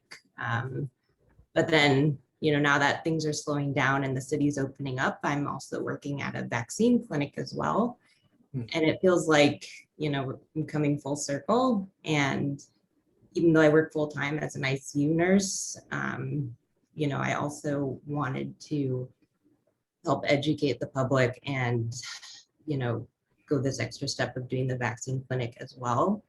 And you don't know how many people, when they get vaccinated, they get so anxious and afraid. And just being able to share my experience of getting vaccinated, you know, how scary that was. All the healthcare workers here, they were offered the vaccine in December when it first became available. And just, it was pretty awful. Like, I was shaking when I got my vaccine. But just being able to share that with someone and then have them be like, you were afraid? And before, you know, I'm a nurse, I'm a human being. And just to be able to be in that moment with them has been very, you know, uplifting. And that's it, you know, in terms of what I want to share. Kat, thank you so much. it's just stunning to hear you talk about the both ends of the continuum of being an ICU nurse, taking care of really, really sick and dying people, and then serving in this way in the community. So Yeah. for you, what propelled you forward with that? What was it that allowed you to connect with those individuals who were so afraid?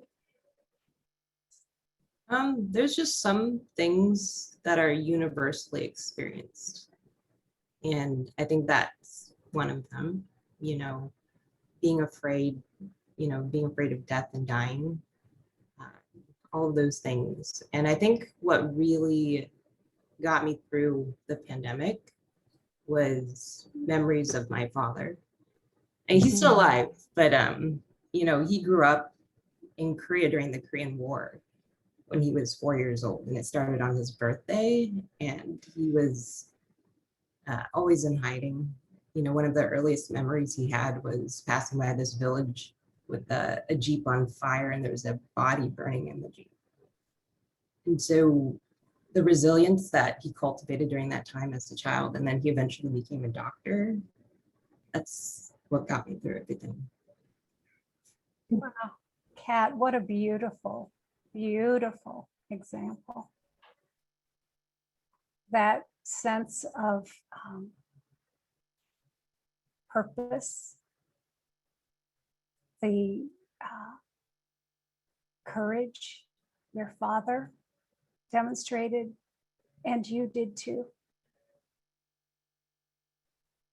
Can I just call out one other dimension of that, which is that Kat, as an Asian clinician in a very multicultural city with a very distinctive kind of family lineage and history, for you to be stepping up and serving in this way, I think is really, really beautiful. And I just want to call out the aspect of moral residue that people of color are facing now, which I think is actually rage.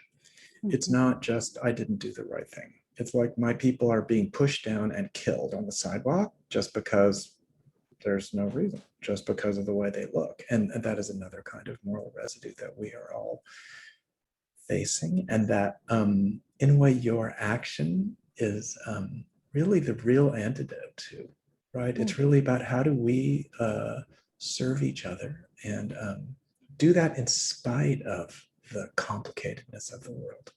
So thank you for that. It's really true, Tony. And So Cinda, I would love to.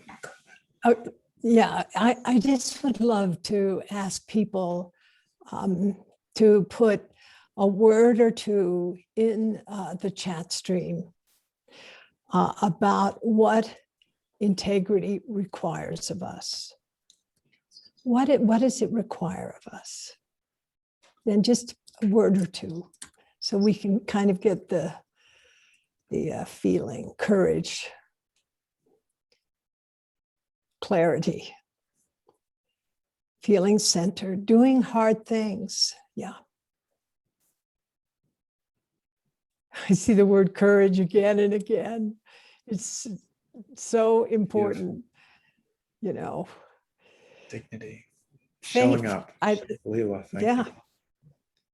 yeah, Yeah. hope. A deep connect. Yeah, hope. I see fortitude in here. It does take fortitude. Keep showing up. Yeah. Centering. Self-honesty with courage. Cinda. Being true to myself, if we don't know who we are and what we stand for in life, it's hard to know when we are integrity. And so that piece is so important, to be able to claim that part of our knowing of, Zenzen. It was like, it was not a question. It was in your bones. And that knowing is so vital. Cinda, do you want, there was somebody named Morgan who said that they would love to share. Do we have time for one more, or what would you like? I'm open to whatever serves the group. Could we have Morgan be the last person to share for this section, and then we'll take a break? Yeah, wonderful. Morgan. Thank you so much for letting me share. Something that I feel like was truly defining for the future of my life relates to this topic. I am now in the final year of my Master's of Social Work, and my intent has always been to serve severe mental illness, but I found myself with the chance to be an intern at a state prison in California. I live in San Diego. And 6 months into what was supposed to be a 12-month internship, I had to make a very difficult decision based on my integrity to leave the internship. I didn't have any experience working with justice-involved populations, but I absolutely loved working with the inmate patients. However, it became somatically toxic continuing to go every day to my internship because of the professional betrayal that I was seeing from the licensed clinicians who were supposed to someday soon be my colleagues. I've related it to just punching a clock. The unit I was in specifically was the administrative segregation unit, where these men spend, 22 hours a day in a cell by themselves. If they are lucky enough to have the chance to be diagnosed with a mental illness, then they get the chance to be in group therapy. And so I had the chance to speak with many of them, and I actually got feedback from a lot of them when I had to tell them I was leaving, that they appreciated me because they could tell I was genuine and real. And they didn't get that from the clinicians that they saw on a regular basis. And I would go in every day and I could feel the stress and the tension building in my body as I got closer and closer and closer to the parking lot. And I brought it up in supervision with, unfortunately, what was possibly one of the supervisors who was the most toxic. And she actually ended up triggering me from trauma I have in my past, which just, I think at that moment, that was when I decided I had to say something to the program administrators and I had to leave. And it was a really hard decision to make because I knew that my genuineness was so needed for these men, but that I can't serve others when I am suffering. And so I had to leave that placement, but with the intention in mind to find a way to go back to serving that population. And that was, I've always felt that I had very strong integrity, but that was a defining moment for me personally, morally, but also professionally going into this new career for me because my background is actually in journalism.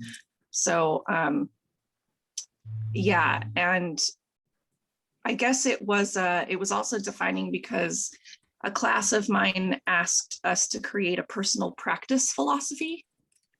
And one of the first things that I've always been able to think of for that was we as humans are all deserving of human connection. And that has been what is my defining value. So thank you so much for letting me share. Morgan, thank you. Yes. Roshi, can I say one thing about Yes, this? Because actually, I really, really appreciate, Morgan, your courage and your exemplifying living your values, which is what integrity requires of us, not to talk about them, but to be them. And what you described is exactly the kind of inquiry we have to do when our integrity is threatened or violated. You know, sometimes it's possible to compromise with integrity, and sometimes it isn't. Sometimes we have to, as you did, speak up to bring voice to this and to call it out and to say how it is, in fact, contrary to what respect and dignity means. Yes. But you went even further than that, Morgan. And I think we often don't necessarily consider that refusing to participate is also an act of integrity, but removing ourselves is also an action of integrity. It is not abandonment and failure when we have gone through the process of asking, what does integrity require of me now? And that's the question again and again and again and again. And so what I also heard was a kind of resolve that you may have been leaving this situation, but you weren't abandoning the issue. And that is also an important act of integrity. So the question now is, how will you move forward with the awareness that you've gained from this situation to serve in a different way? And I am, which is really exciting. So probably part of the reason I'm starting to cry now is in that situation, exactly as you said, I felt like a failure. I had to deal with that in speaking with a mentor of mine about how I felt like a failure, and something she said to me that I actually thought of this morning while listening to you all speak. She said, "You're not a failure.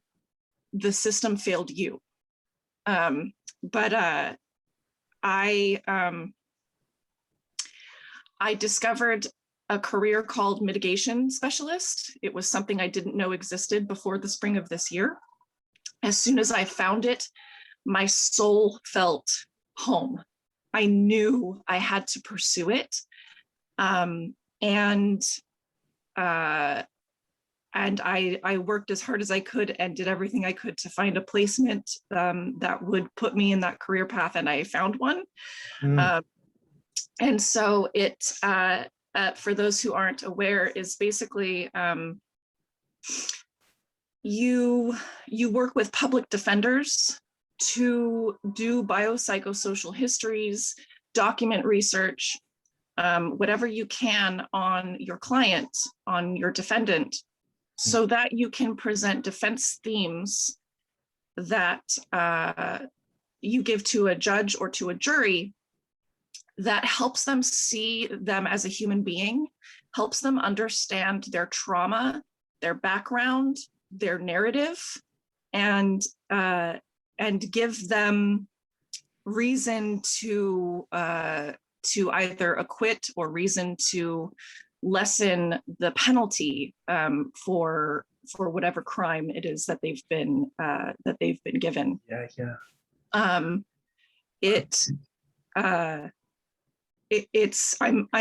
on fire with passion and excitement to be going into this work, especially because I really feel it helps me defend those with mental illness and complex PTSD, chronic PTSD, trauma backgrounds that is so replete in our society right now, but also especially to serve those men that I had to leave, who are in prison, many of them with their own narratives of trauma and systemic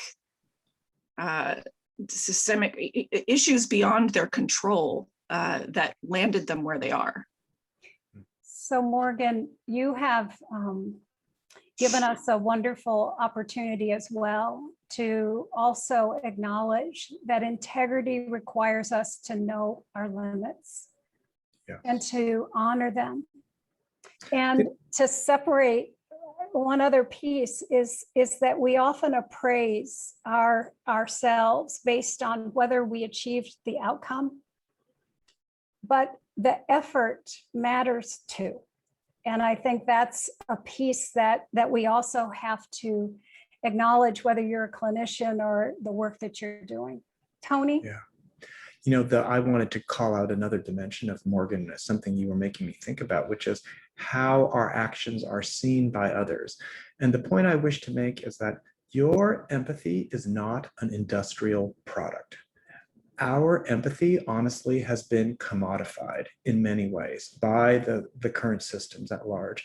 And I think it is so easy to get sucked into this thing where you are expected to be like, infinitely empathetic regardless of the circumstances. And actually, we're just not built like that. I mean, that's my version of what Cinda is talking about, is we all have limits, is that if we're being treated like our empathy is an industrial product, it's time to step back and think.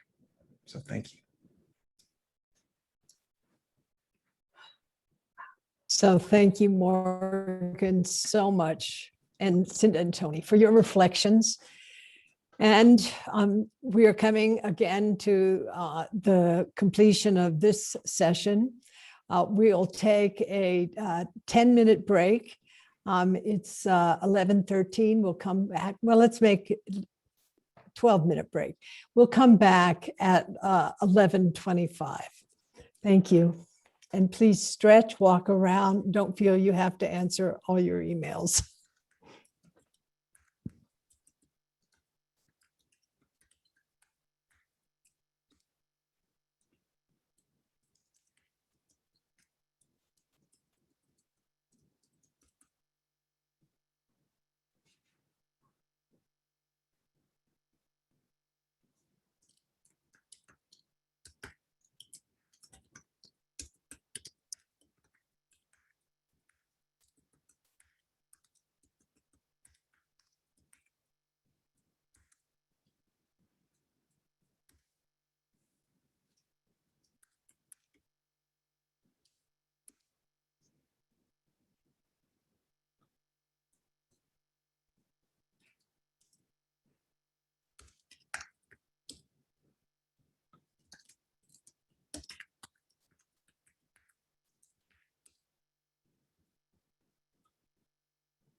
Roshi, can we get started?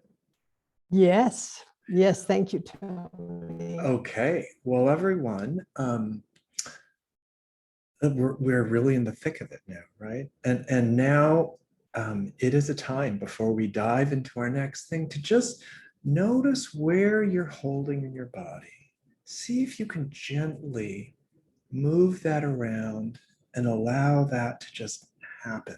You know, my own habit is when I start to hear things that are a little edgy or that make me a little wound up, I tend to kind of tense my body all over. And so I've actually found that the stretching, moving, the gentle shaking is a way of helping myself metabolize that stuff in the body. So I'll just invite you to do a little gentle rocking or stretching or whatever feels good to you. And remember that, you know, we weren't really designed to sit and stare at screens. So in a way, what we're doing now is a little bit, you know, it's a little bit weird. But just notice what you're holding now, because there is a physical correlate to all the things that Cinda was talking about that for each of us is different, and each of us with our own perspectives, you know, even as we hear each other's stories, you know, have different kinds of reactions to them. And our intention, of course, is to show how the construction of these stories and processing of these experiences is possible if you start this with this foundation of giving yourself space, checking into the body, moving into the heart, moving into the cognitions. And that's what creates the grounds for action, right? That's my way of reconstructing the strong back and soft front that Roshi beautifully refers to, right?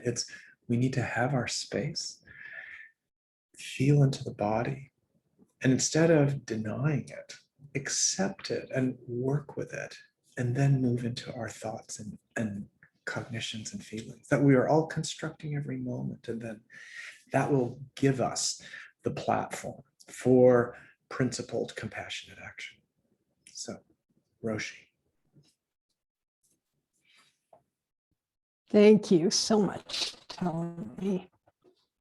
So I would love to ask us to put into the chat stream, as we've been exploring the importance of embodiment, the presence of various kinds of moral suffering that are reflected through the body, the issues related to moral residue, to put into the chat stream for you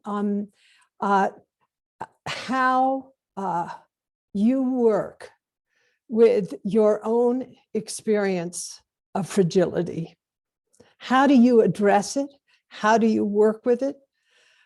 What allows you not to be in the grip, if you will, of fragility, but to actually encounter it, see it, and work skillfully with it. So if you would just put in the chat stream, you know, what resource do you bring forward in relation to those moments when you're crumbling?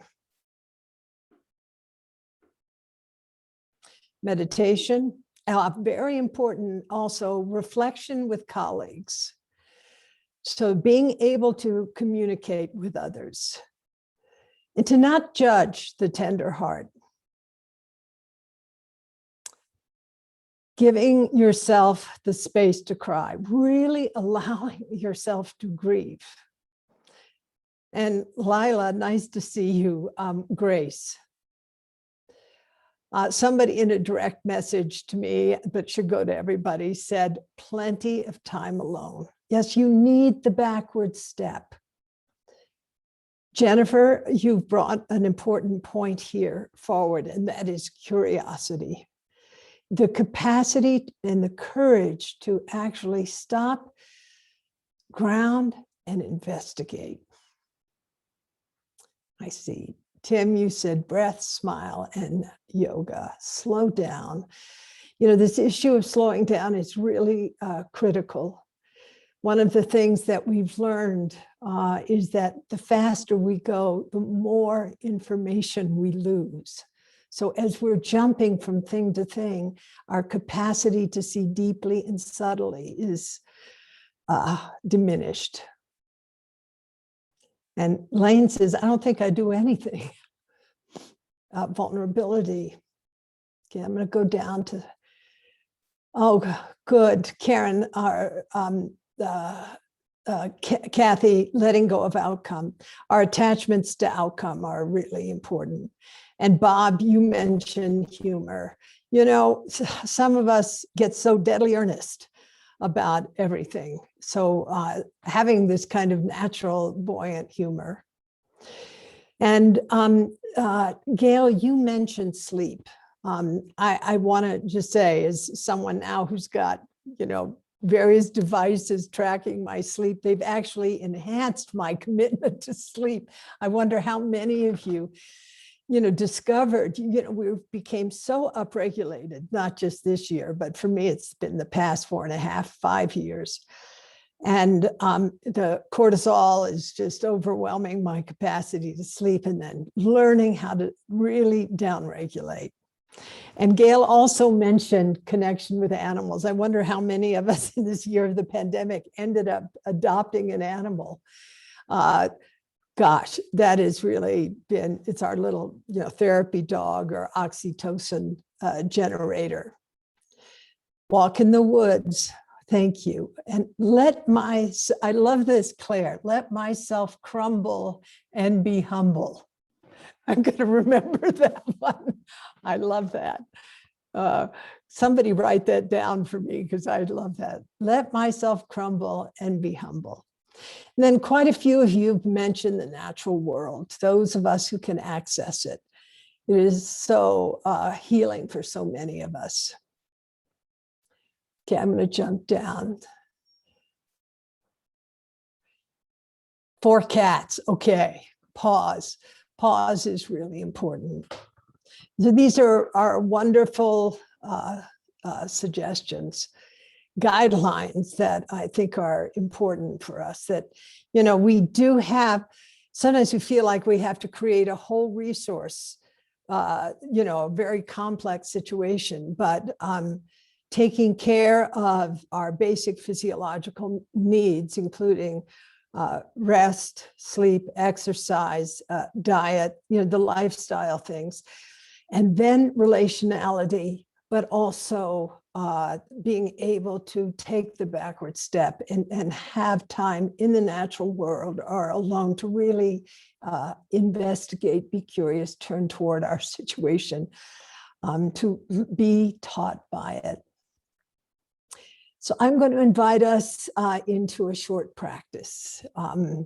And again, remembering that our motivation, why we do things, even though we go off the rails all the time, even though no matter how much we endeavor to do good, still our feet of clay, our moments of unregulated or unconsciousness, you know, harm happens. And yet underneath it, there is this motivation to be of deep service to others. So I'm going to ask that you reflect on one person whom you might know personally or not know.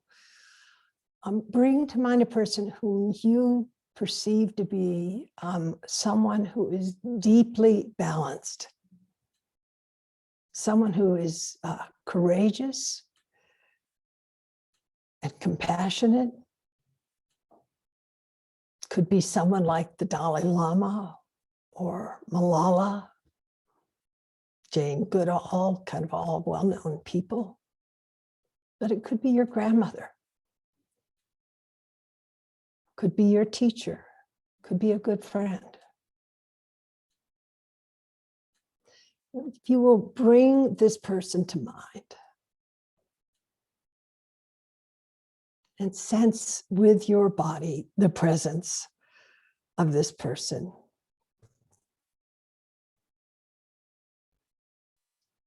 And reflect on how you can feel wisdom radiating from them.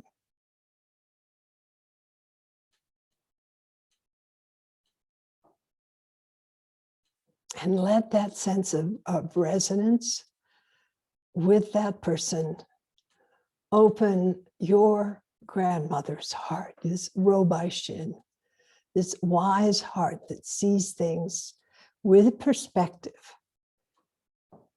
and holds whatever he or she is presencing with respect, with evenness, with warmth, and with courage.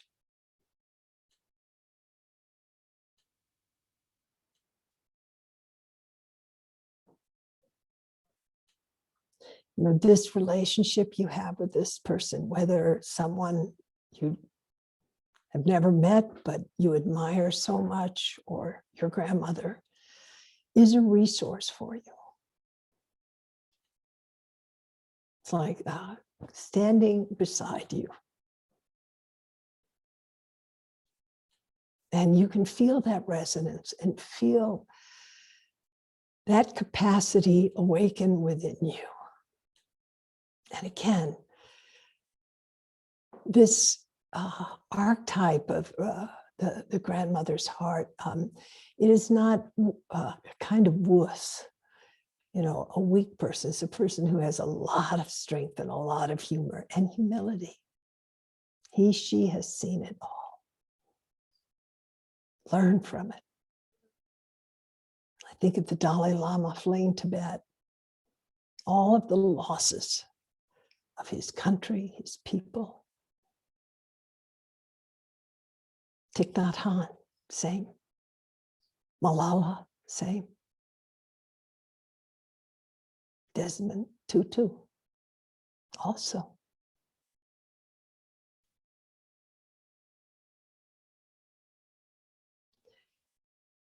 And resonating with this person, your grandmother, your teacher, your kid, a well-known person, resting in this atmosphere of strength, of courage, of openness, of humility, of humor. Bring to mind someone who's really struggling.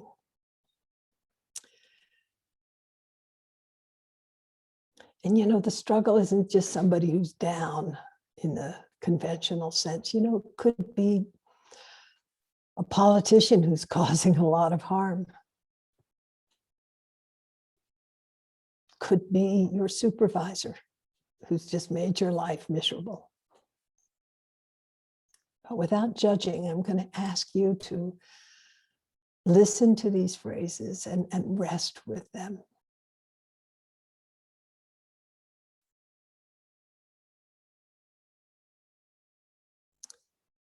And this is a practice about the cultivation of equanimity. And for me, I would choose somebody actually who's non-sympathetic to me, but I recognize the truth of their suffering. And sending this phrase to them. May you be open to the true nature of life. May you be open to the true nature of life.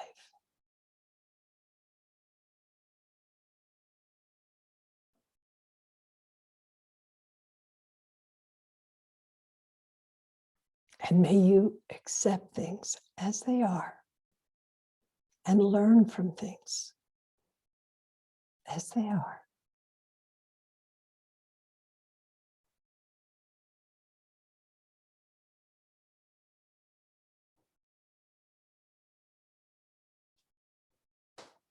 And know that I wish you happiness and peace, but I cannot make your choices for you. I wish you well, but I can't make your choices for you.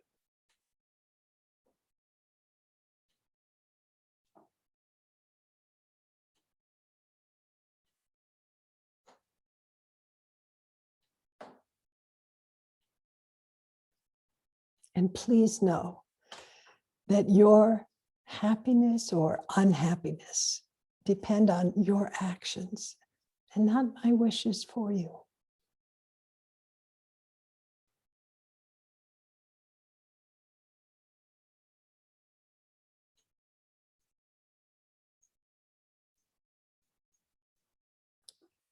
And may you accept your anger, your fear, your sadness, and recognize that who you are is not limited by these feelings.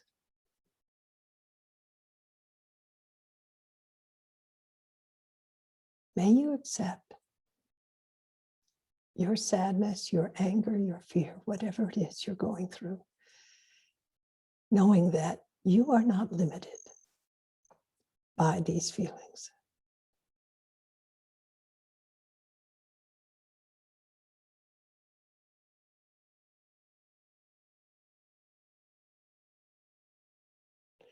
And may your life go well.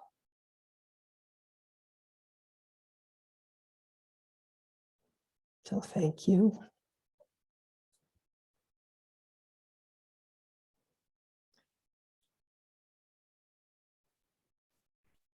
So I'm going to ask from this practice, if you would just put in the chat stream, what came up for you?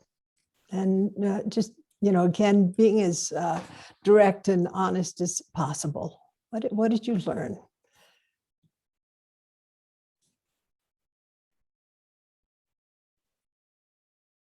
Relief. Oh, please type your responses to everyone so we can all see them. Thank you. Resistance. Yeah. Yeah. Thanks, Craig. Resistance. It's really important to recognize how hard it is to stand, in this kind of equanimous openness. That's beautiful. The person I thought of was my mother, who has passed, but I felt her with me. Spacious. And Emily, thank you. I love my daughter and I can't save her. And how many parents have said something like that to me over the years? Also, we can say it about our patients. I care about my patient, but I can't. I'll do the best I can, but I can't save him or her. Cindy says it felt like unburdening to me. Acceptance.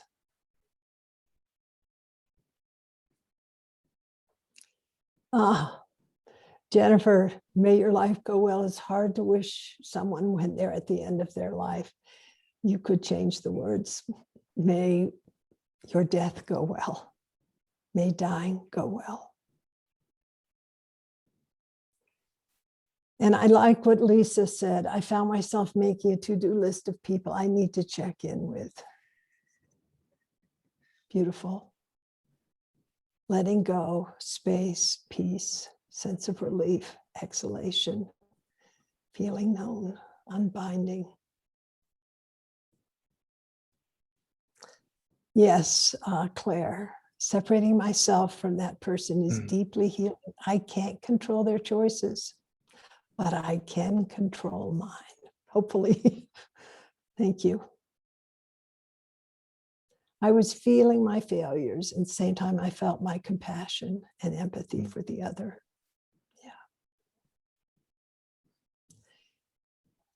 So I want to just say in conclusion of this little piece we're doing right here is that, in these practices which are aspirational, in a way, they're like a mirror.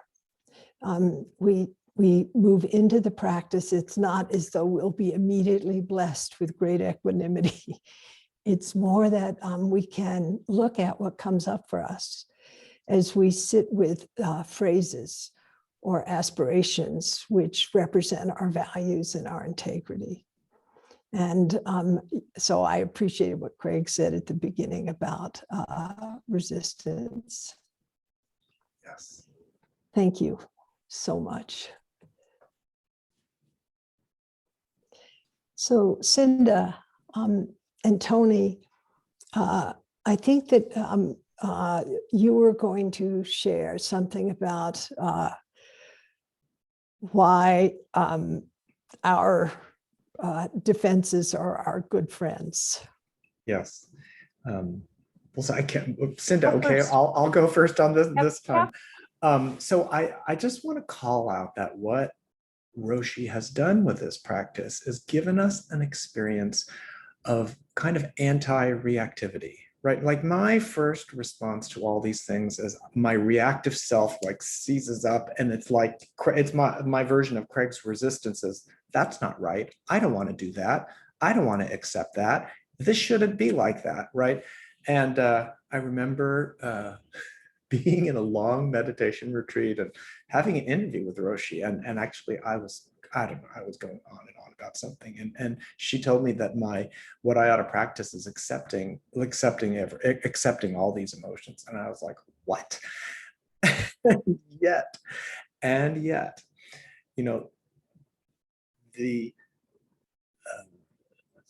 that kind of reactivity, the bristling that in fact is modeled as normal and desirable in our political discourse right now, right? Our political discourse is modeling reactivity. You cannot be in my lap right now as much as you want to. I can't pipe with you in my lap. So you'll have to sit over there where I put you a pillow.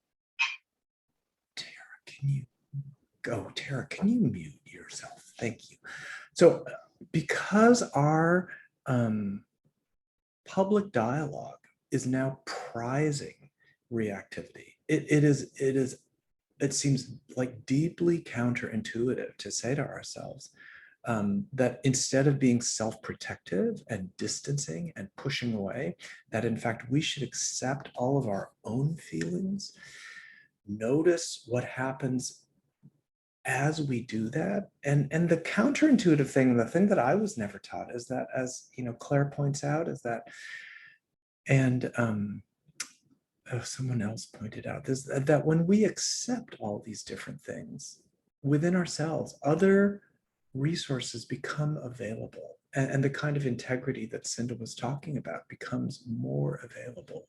And that is what is so funny and deeply counterintuitive here. So that the reactivity that we are inviting you to step away from and eventually dismantle over time is actually a practice that provides a kind of release, a kind of space, a kind of unburdening.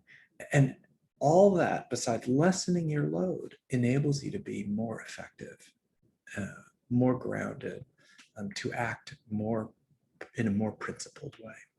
So, Cinda. Tony, I just want to add one thing to what you just said, and that is it feels really hard sometimes to accept things that seem unacceptable. It's like the resistance has an element of it that is about the appraisal of the rightness or wrongness of whatever it is. It's like the feeling that this is just wrong. And if I accept that somehow I'm complicit, that I am also being complacent in accepting something that is so unacceptable.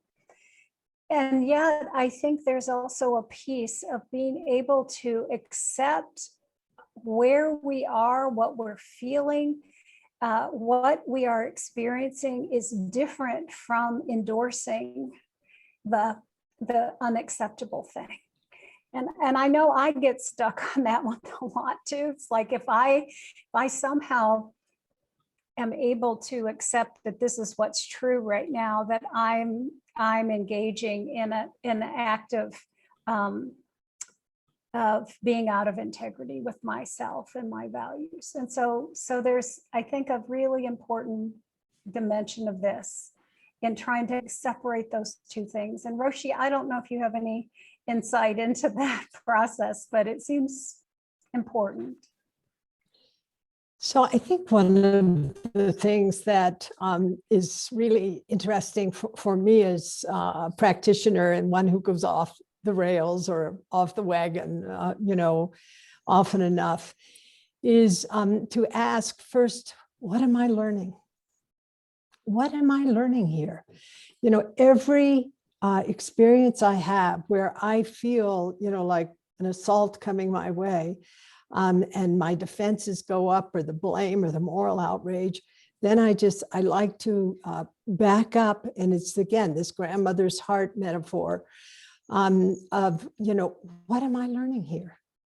And I know this is something that Frank Ostaseski, my good teaching buddy and good friend, he's always emphasizing, turn toward your experience with curiosity. And this is, part of what you are constantly emphasizing, Cinda, is humility. You call it, in the clinical world, clinical humility. There's another thing that is really critical. If you have lived a certain kind of life, you begin to understand that everything is impermanent. So the horrors of this moment won't necessarily be the horrors of the next moment. And so you begin to rest in the sense of groundlessness or the fluidity of the world, and not to be, in terms of your identity, so deeply threatened by being in situations of threat. And this is called wisdom. But you can also be stupid. And this is what Cinda was referring to earlier in talking about conscientious objection, compromise, communication, the different strategies that we might exercise in relation to being in a toxic or complicated situation. That we don't have the resources, the means for working in a way that would either serve the situation or that would cause further damage to us. And so part of self-stewardship is to recognize, this is the cost of this is something I do not have the resources to deal with. And you take the step away. But I remember a phrase from Keizan Zen master in the Denkaroku, the transmission of light. It was a phrase that really got my attention because it was counterintuitive. It's Keizan wrote, "Do not find fault with the present." And it was like, what? No. I find plenty of fault in the present. But actually, the present is as it is. Now, what are we learning from it? And what Keizan is saying is see it, don't flee it. But of course, as you have suggested in your work, Cinda, and what I also know from having been in this field for decades, is that, sometimes we do have to step away. It's really important. And as Morgan shared, stepping away was completely the right move for her. And then finding the path forward, which is congruent with Morgan's capacities, vision, sense of integrity.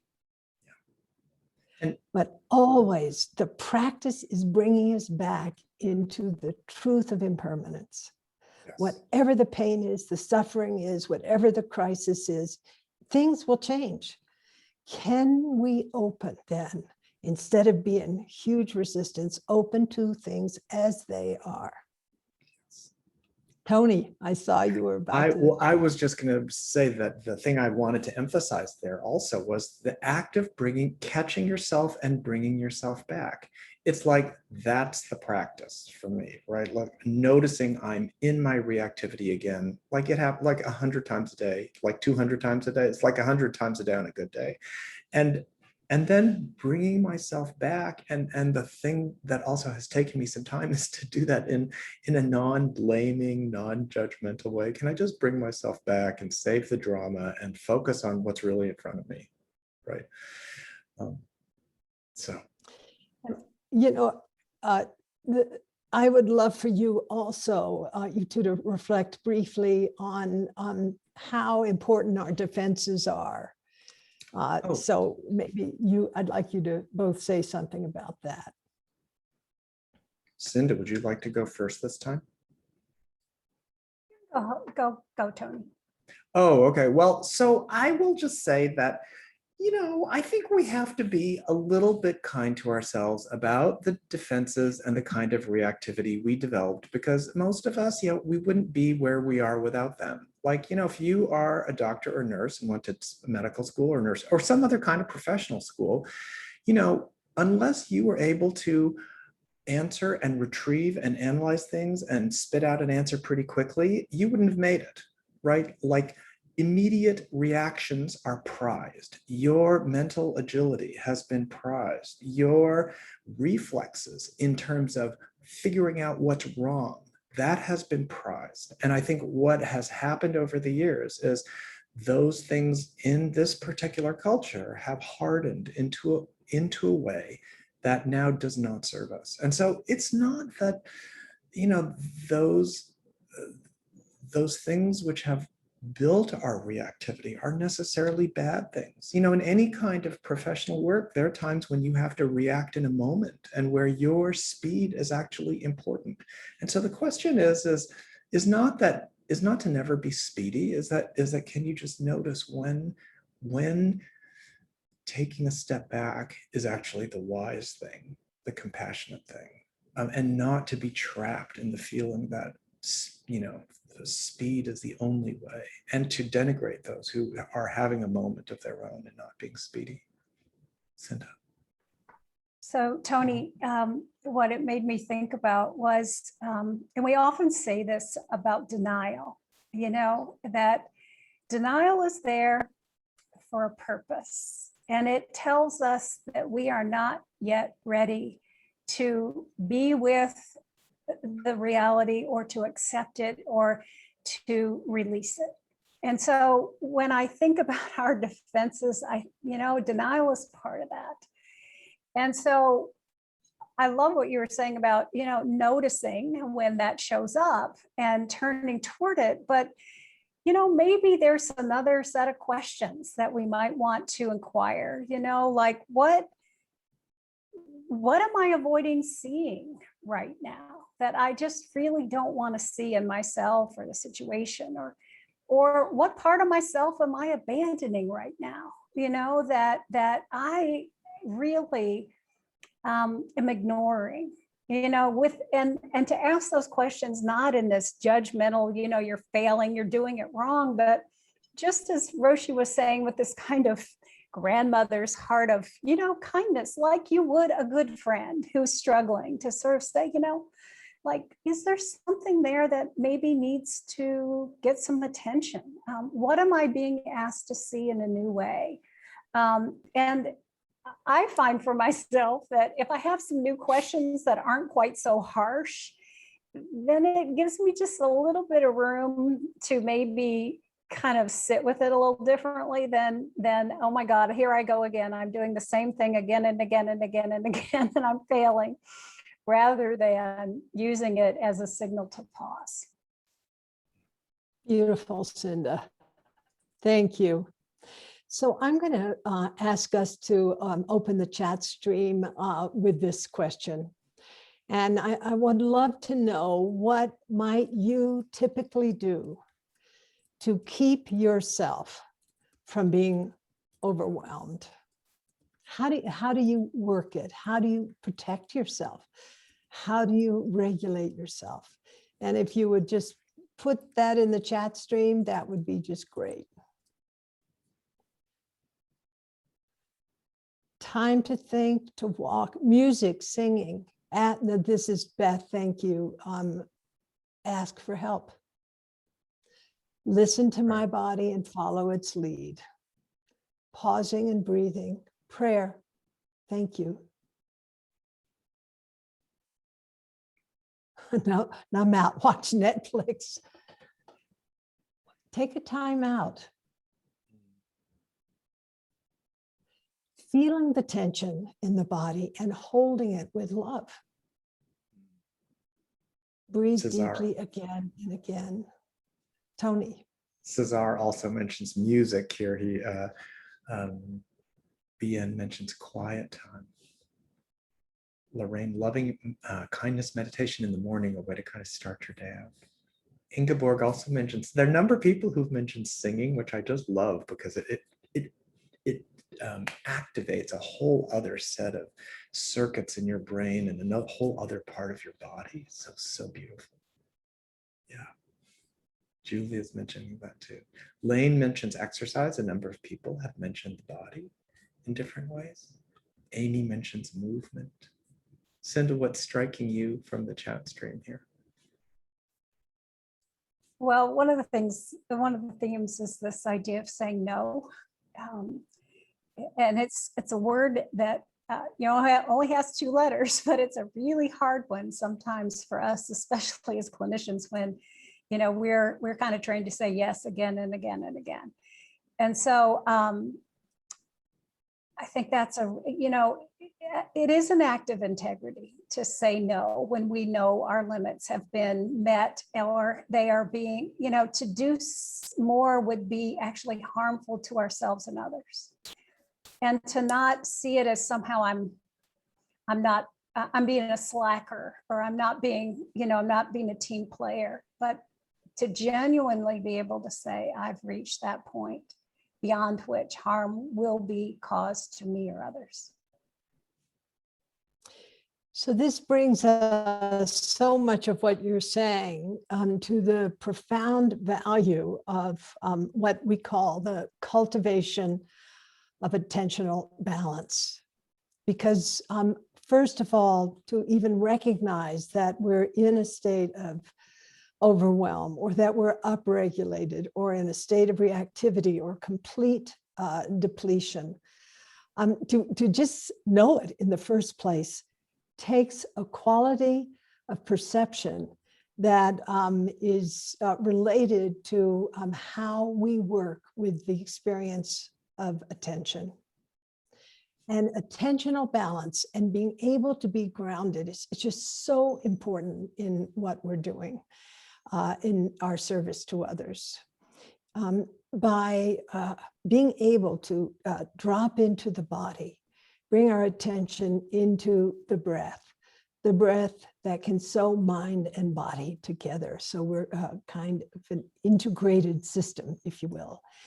And to have this quality of clarity or high resolution of perception that really allows us to see things in a non-fragmented way, to see things really clearly and deeply, and to have the courage and the means to look deeply.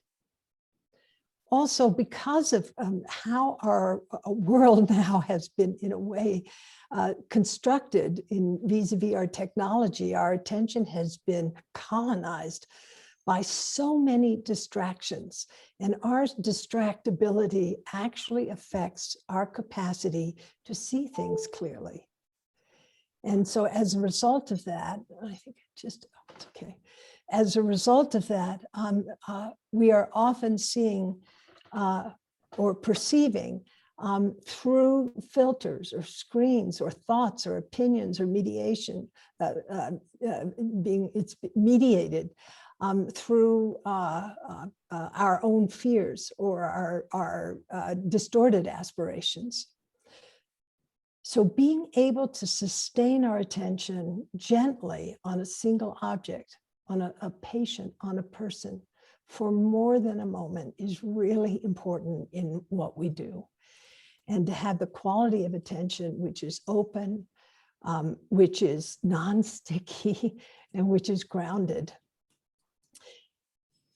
One of the things that people often don't recognize is that this ability to bring our attention to just this moment as it is, without all of the narratives of the past cascading into the present, or fears and anticipations of the future pushing into the present. But when we're just right there, right, completely connected, it actually allows us power and rest. It gives us energy. It's when we're pulled off, either by our fears or by distractions, that we begin to lose our grounding and also lose our energy. And another thing that is really important, and meditation was mentioned by a number of people in the chat stream, also yoga, also walking in the natural world. But it's to understand that when we are attentionally balanced, when we're really present, we actually are modeling grounding for others, and we're setting up a kind of field of resonance with others as we're in this experience of interacting with someone who is suffering, where they are deeply upregulated, very fearful about what's happening to them now and what may happen in terms of the future. And as such, then we become a kind of anchor in the midst of a storm, the storm of suffering. And I often talk about the impoverishment of attention today, in how just, being online, shifting back and forth to various screens or apps or whatever contents. And it's training our nervous system into distractibility, and why it's so important to retrain our nervous system back into this quality of presence that is not about the impoverishment of our attention, which is primed by having our attention divided, having it distracted, and having it dispersed. And how, again, power or energy and rest by being just connected with things as they are in the present moment. So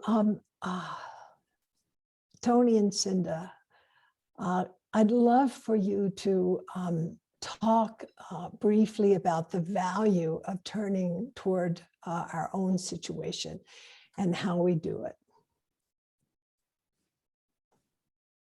Such a great question, Roshi. So we are so oriented toward avoiding. I'm a good avoider, just probably like everybody else here. And yet, when we can actually hold and realistically appraise the situation and not allow ourselves to be swept away by the fear and the despair, there's actually a lot more there than we maybe recognize. And one of the memes that I really want everybody to walk away from today is that nobody is here that is deficient. We are all resilient already. We wouldn't be here. We are humans who have learned to adapt, and we have been adapting this year. And some of the ways we've adapted have been healthy and some haven't. And so it's a time to see how we might dissolve some of those things that have separated us, that hard front, that maybe we could let become a little more open and curious, and to see if some of the other resources that are already in us can be amplified. It's not like we need to go out and find new things. I think part of our job, and I feel like this is all this work is about remembering. It's about remembering who we really are. It's about remembering I have resources in me and around me that I can access. And so, you know, it's that remembering process that I think we're in right now, that we're not starting from ground zero. We have a lot to sort of work with and amplify and remember what actually nourishes us. And the other thing I guess I would say, and this is a practice that I have done myself and I have done with my colleagues over and over and over again this year, is having a ritual about letting go of what no longer serves. And that ritual has been universal in terms of being able to name what it is that we carry, you know, this metaphor of what's in your backpack that's really heavy. What part of that could you put down? What part is really not yours to carry? You know, we take responsibility for things that actually are not ours alone. And so having a way at the end of the day to say, you know, I did do the best I could. And what part can I put down now that I really is not serving me or my life or my work or anyone else, that I could really release that sense of self-judgment, that sense of guilt, that sense of blame and shame that so many of us carry, that being not enough. Could we put that down, at least for a little while, to give a little more space for something else to sort of emerge? So those are two things that I would offer Roshi. Tony, I know you have lots of others. Oh, you know, Cinda, what I want to mention is just a slightly different perspective on the same material, right? Like what the neuroscientists are discovering now is that our brains every moment are constantly making predictions about the future based on what is in front of us. And what we are doing, and I think what the Buddhists have learned, although they didn't have this kind of language for it, was that by training the mind, you are actually training the kinds of predictions that your brain makes. So in fact, you are not a victim of circumstance. You can train yourself to see your own resilience. You can train yourself to see the resilience in others. You can train yourself to find the leverage points in any difficult situation, right? And we need, and this doesn't happen instantly or overnight, and it's not a simple matter of just having one simple fix. These are the kinds of rituals that Cinda was talking about. Those are ways of training the body and the mind to understand and hold things that words alone cannot do. Right? I mean, maybe the poets can do them, but I can't. But I can't always do them. The reason we have and find communities that support us in these ways is because every interaction we have with another caring human, that is another thing that trains us to see the goodness in others, to see how others are struggling to see how we might be of value and service in a certain situation. And those are things that we often like blow off. Like we go, oh yeah, well, that person was just nice. Oh yeah, that was just a lucky situation. Oh yeah, that administrator that's the one administrator who gets it. And yet we train ourselves to see these patterns, enact these patterns, and use our bodies to understand how we can move. And so when I think of strengthening internal resources, it's very related to what Roshi has just talked about with training yourself to find and maintain a kind of attentional balance, knowing that we're all falling off the wagon all the time, right? Knowing that we can train ourselves to feel the strong back and soft front, realizing that we'll be in our head, we'll be pulled away in our heads lots of times and have to come back to that. And understanding that we're not completely at the mercy of what's around us, right? Roshi, so that's Thank you, Tony. could I just add one more piece that I think is so important? And I know both Tony and I in our work is in my lens is the idea of relational integrity, that our integrity is all interconnected with everybody else's, and that we are interconnected beings. And, it's sort of like all boats rise and fall together. And so if we can see ourselves in the context of creating community where no one is left out, where everyone's voice is honored, where there's a space where we can actually be authentic, we can bring what is true in a safe container. And part of that is also sharing our stories. That's how we make sense of things. Is how we begin to create narratives, and noticing the narratives that we repeat, and the ones that we ought to pause and say, is that really true, or is there something else true as well? So creating these spaces in community, I think, it strengthens our sense of social support.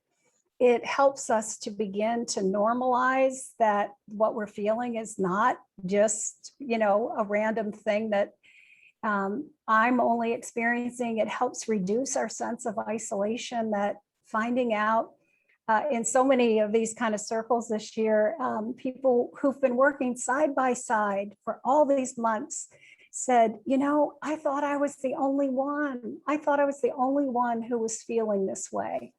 And that sense of relief of, oh, everybody else is in the same spot. And that we might be able to learn from each other in that context, I think, is another piece of being able to, to really make sense out of and to heal from what we have all carried this year. So these are, you're pointing to three things that help to foster relational integrity.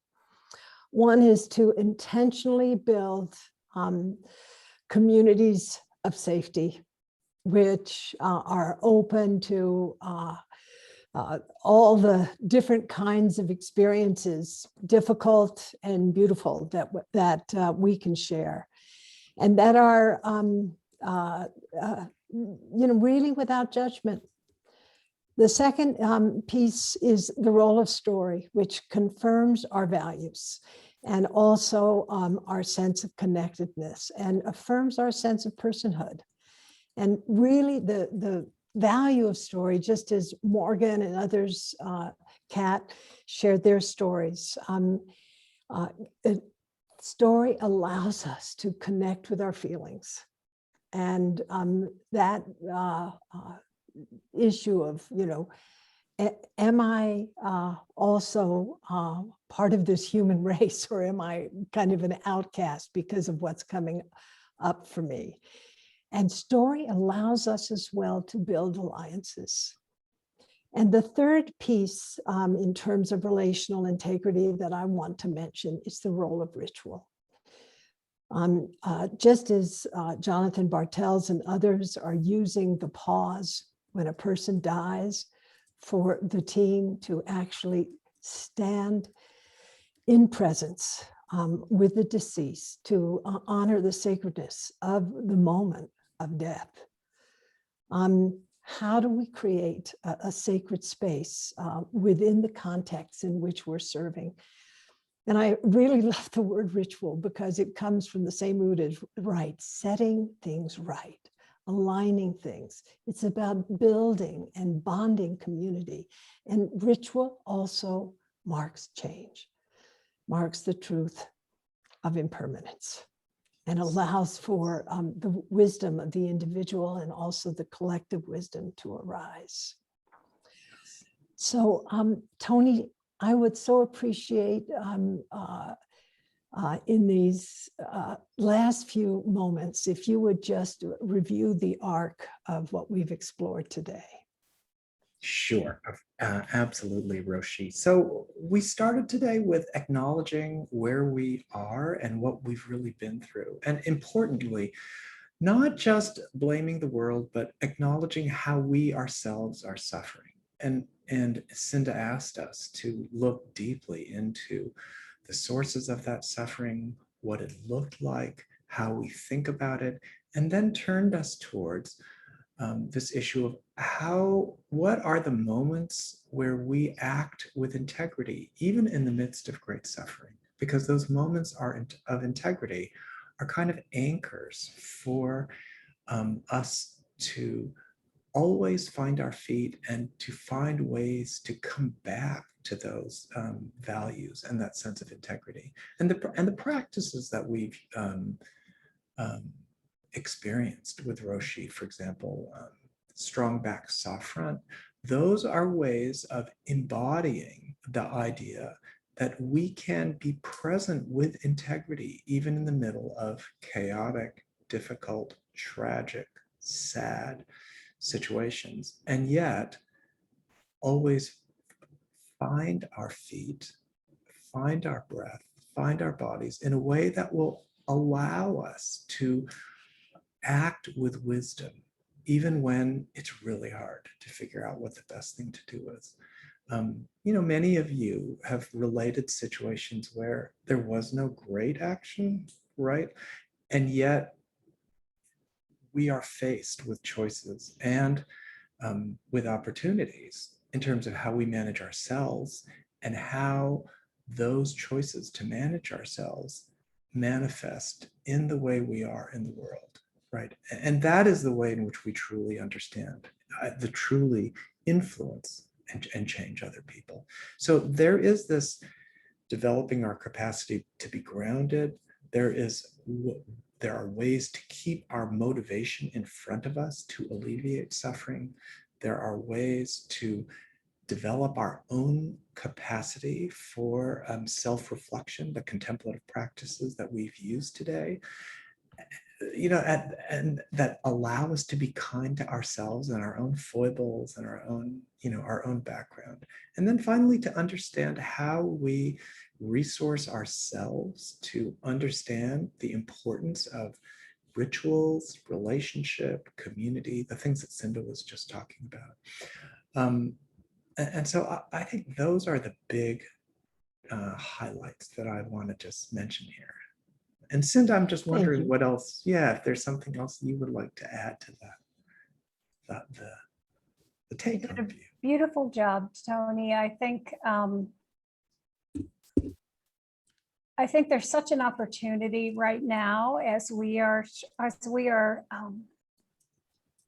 starting to open back up ourselves, our hearts, our minds, our bodies to pause. And I think today is one of those opportunities. And it's really an inquiry and a curiosity about where am I now and what is true right now. So thank you for that summary and invitation for all of us. I will invite you all to put something into the chat about what's emerging for you now. You've taken, half a day to resource yourself, to drop into this other space, to enter our cloud Zendo, and now we're kind of getting ready to launch back out into the world. Thank you, Susan, thank you for this. The moment of pause, it's so striking. Imagine as a clinician or as a team member being left with that moment of sacred silence versus what I grew up with, the mess, right? The discarded wrappers all over the floor, including on top of the patient, right? Like, it's so amazing.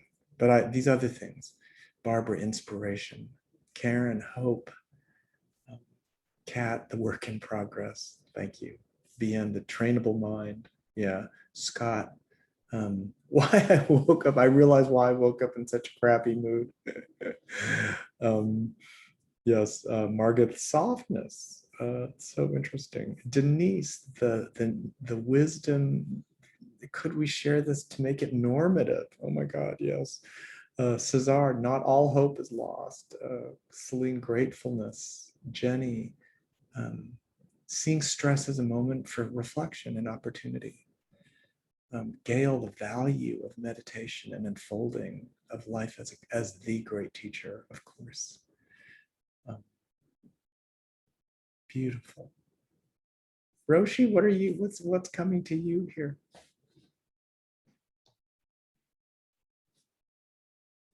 A lot of gratitude. Also, I feel hopeful.